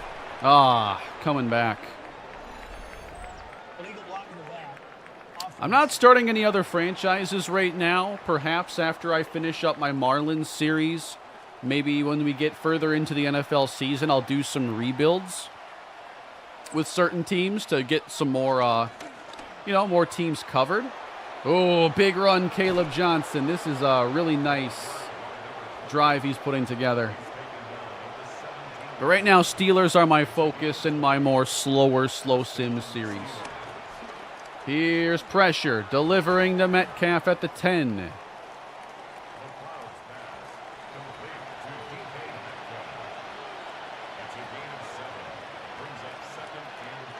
I'm not sure, Gator fan. Taysom Hill?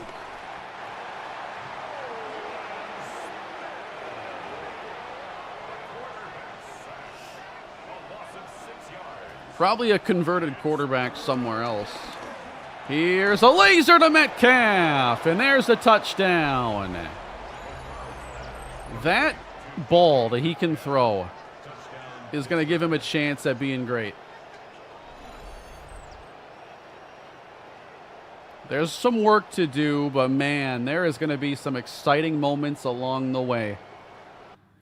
I don't think this is going to be the same boring offense from Season 1. Is Mohamed Sanu still in the file somewhere? I wish. Look at them just going backwards. We're getting another drive.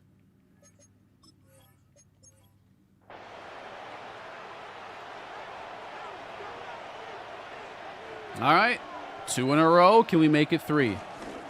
Inside give, but this time they're in position. Steelers Jets confused me. How are there so many points? Why are the passing games so good? Here's ETN. Not a good carry.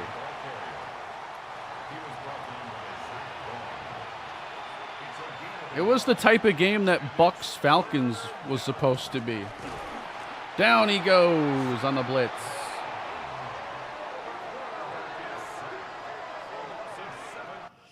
I think both quarterbacks knew the defenses. There is that element. Absolutely a factor. All right, we are on to the fourth quarter. It looks like the starters are done. This has been fun to see Marquise McLeod primarily.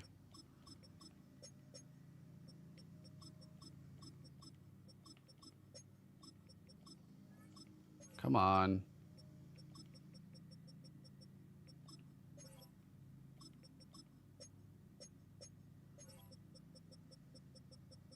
Mainly just setting up the offense so I can see a few different players the rest of the way.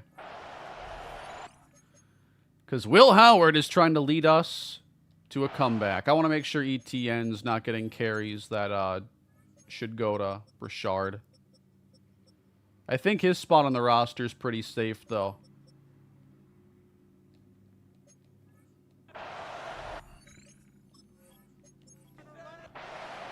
Yeah, I want to see Luis Castaneda. Is that too much to ask for? We don't throw it to the tight ends enough. Howard, he's running. And gets the first. They are in trouble out in Miami, man. Mike McDaniel, he's got to figure it out, or he's going to be the first one fired this year. Spinning. That was a nice little play there, but it's not going to count.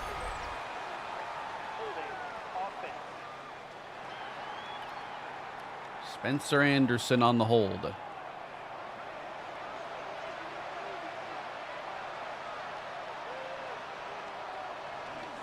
Inside give, Brashard Smith.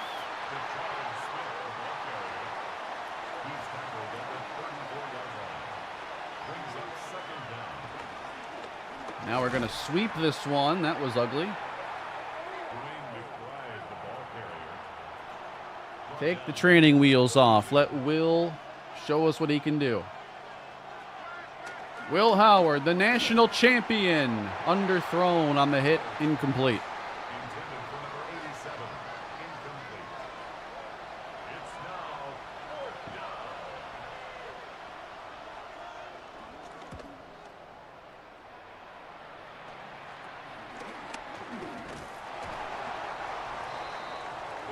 You got Quinn Ewers to a 98 after year 5. Must have been throwing some ridiculous touchdowns in those first couple of years.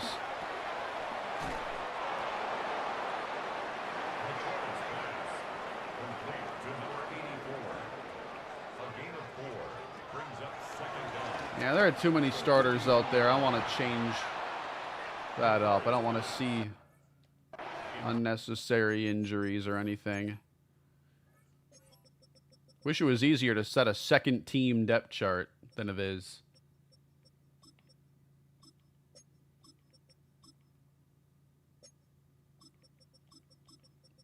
Elijah Chapman had some moments.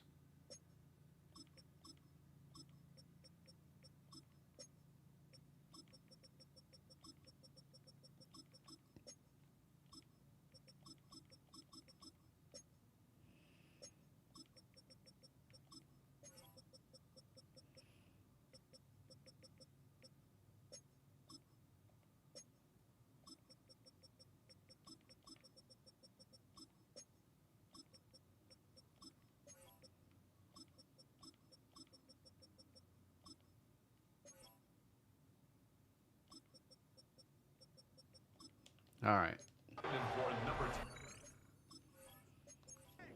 Incomplete. Brings up 3rd and 5. 3rd down and 5 against Tanner McKee. And he's pressured and lost the ball. 4th sack of the game.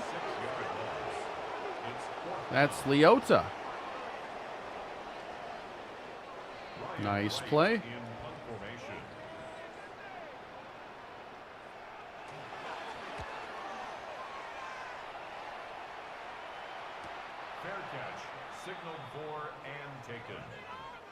The Steelers take over first and 10 at their own 15-yard line. And the Steelers now down 5, trying to get something going, but the backup running game has been very inconsistent.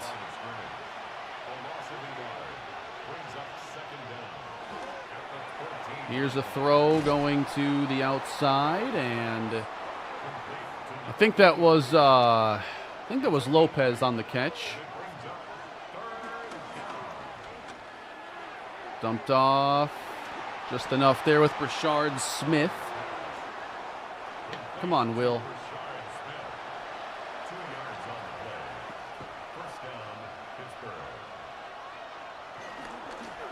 Here's another outside run. Smith has gotten through some contact today. And he still wouldn't go down. So yeah, I think he's locked up that RB3 job for us. McBride's going to check in now and give it his best try. Oh, come on, no. Castaneda is hurt. One of those guys I just want to see get some chances here late. My day is ruined. Brashard Smith, though. Woo! Look at that forward lean for the first down. I'm impressed with Brashard Smith.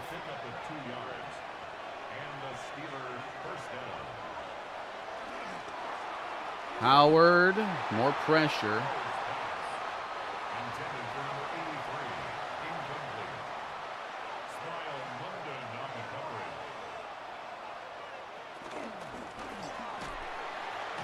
Another stiff arm there. He might not be getting a ton of yards, but just like the stuff he can control, he's doing a really good job of.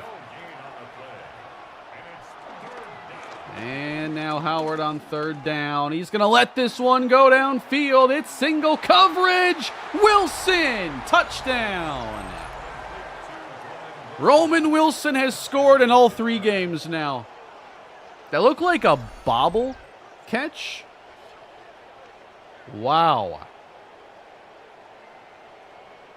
Roman Wilson. No, that was clean. That was no bobble. He just wanted it more. That was incredible. The Steelers will line up for the 2-point conversion. And now Howard. Oh, no. He saw Zach Bond. He wanted no part of that. That was nice.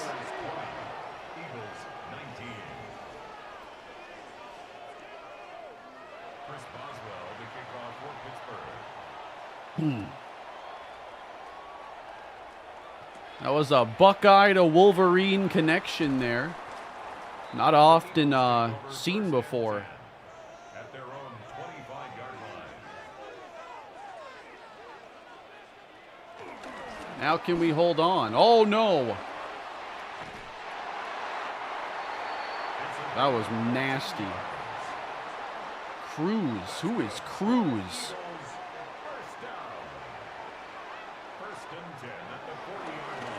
Tanner McKee, oh boy, he's going down. The sliders haven't changed at all. I still think the games have been all right. I have a set that's giving us a chance at some fun games. I wish I didn't have to use sliders, but it's just where we are right now. At the very least, we're seeing, I still think good teams look good, bad teams look bad.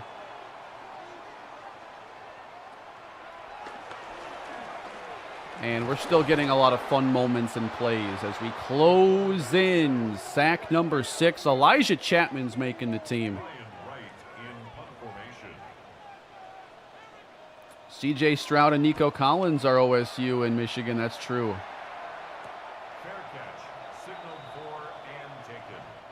The Steelers take over first and 10 at their own 24-yard line. Play action, Will Howard, and then he dumps it off to Darnell Washington. Now imagine if that was Luis Castaneda.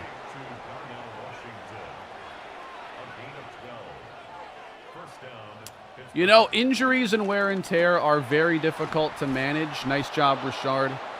Because you don't want too many injury timeouts stopping the game. But also with wear and tear, it introduces another like complexity into it, where the game is really trying to factor in, I think, a lot of wear and tear and emphasize that more than injuries, and try to have more so like wear and tear accruing leads to injuries. It's a very difficult balance that I'm not usually able to find, because the injury slider, as Howard overthrows an open man. That was Coker. What we need is an injury severity slider and an injury frequency slider. That way we can put frequency down and severity up. So when there is an injury, someone's actually hurt. Because 9 times out of 10, they're coming right back in 5 plays. And all increasing injury does, it does make more injuries happen, but then it starts to slow the game down. And then you're in a 2-minute drill, and like every game, a team is granted an extra timeout because injuries are timeouts. And it just doesn't solve the problem the way you want it to. I want injuries, but the sliders are limiting. We got to see what his stiff arm is, because I agree, it's looked excellent today. Rashard Smith is showing out here.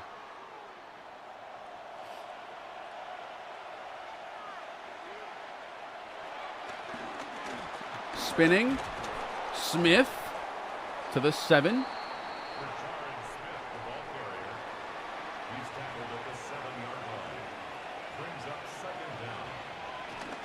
Rashard Smith carries again, but now he's brought down on first contact.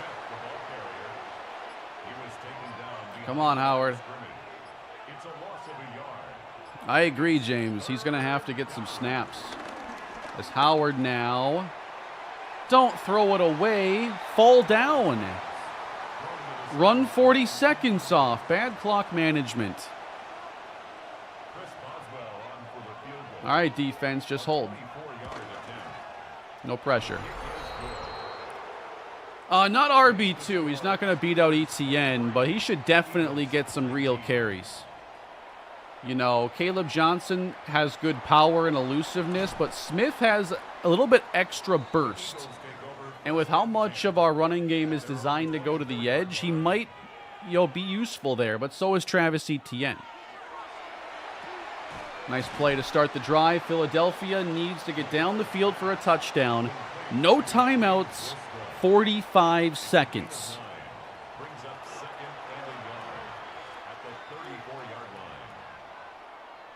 Yes, Will Howard wanted to be the starter, by the way. He probably thinks that Roman Wilson catch got it for him. That's a good play. It's a gain of 14 yards. And an Eagles first. Spike it with 28.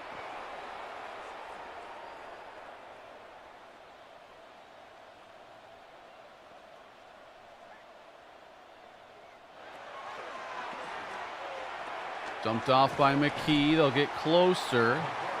But this is trending towards a Hail Mary.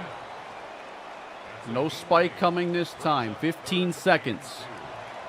Got to utilize the boundary or just go for it all. End zone and broken up. Wow. 9 seconds remaining. And McKee goes down. That's ball game. Sealed it. Jack Sawyer in a 23-19 come from behind win. And the Pittsburgh Steelers have a 3-0 preseason. I am very excited to get year 2 underway after this. Very excited.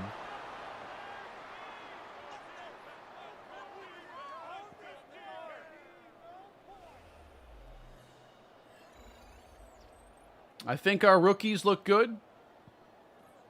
There were some good things from Marquise McLeod, and we got to see him challenged by good teams.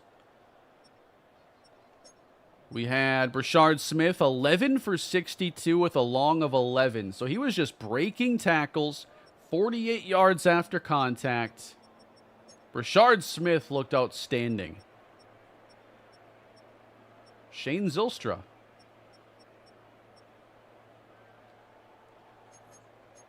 I want to see some numbers. And I really want to see some ratings on Brashard Smith. He will be sure making the team.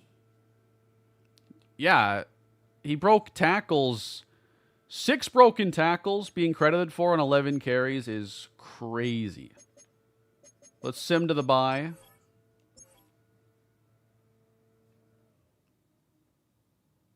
Let's have some fun in Season 2, guys. This team, I think, is capable of giving us a good time. Rookie follow-up. I might save that one for the episode, if you don't mind. Let's go look at stats. So Marquise McLeod, 360 yards on 31 of 40 passing. I thought he and Howard both looked really good. Now, McLeod had more mistakes.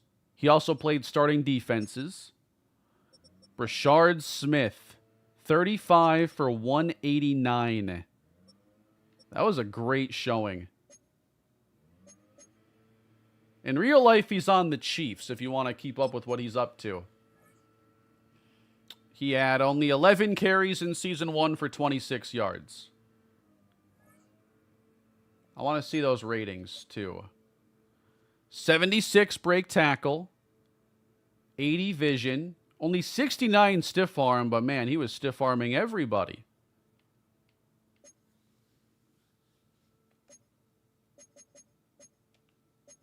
So we should see him at least a little bit. DK, 10 catches, 144 yards. Roman Wilson, a touchdown in all 3 games. Joey Riddick, 9 for 89. Tight ends combined for 12 catches in 3 games. Oh, a little bit more. Castaneda had 2. So 14 tight end catches in 3 games. Calvin Austin, pretty quiet. Jose Lopez had a jet sweep that was successful. I'm intrigued with him. And the thing, too, so, like, the practice squad in real life is a good place to leave some of those, like, young guys who aren't ready to play, but they have some upside and you want to develop them for a while. The issue in Madden is that those players become free agents at the end of every year. And if you sign somebody from the practice squad, they're now on a 1-year contract, which makes developing them annoying. So the real key is to put these guys on your active roster. Now, in the case of Jose Lopez, he was a UDFA, so he's on a 1-year contract. In real life, undrafted players are on 3-year contracts, and they do not make $2.6 million under any circumstances. So, usually when I have an undrafted player make the team, I give them a 3-year contract. I go in and edit them. And I'll probably do that if any UDFAs make our roster. But all this to say is I don't think the practice squad is always the best place to leave those players that you want to develop. I think it's at the bottom of your actual roster where you've got to stash some guys. Because then they can be on their drafted contracts and you can develop them under cost-controlled deals for a longer length of time. And yeah, the practice squad doesn't have the ability to put veterans on it, so it's not matching real life, and it really needs to. The practice squad is a very important vehicle in real life for roster management these days. It's changed a lot since 2020. So I would say like the practice squad is almost useless in Madden because of the contracts. It's not entirely useless, but it doesn't have the same benefits as it does in real life, and it all comes down to money and length of contract. But yeah, that was a fun session here with this team. Peyton Wilson had 19 tackles. We had not too many sacks. It wasn't overpowering. Ekuliota had a nice one. Eric Brock got one. 3 TFLs. Chapman stood out. 4 TFLs for him. 4 for Daquan Jones.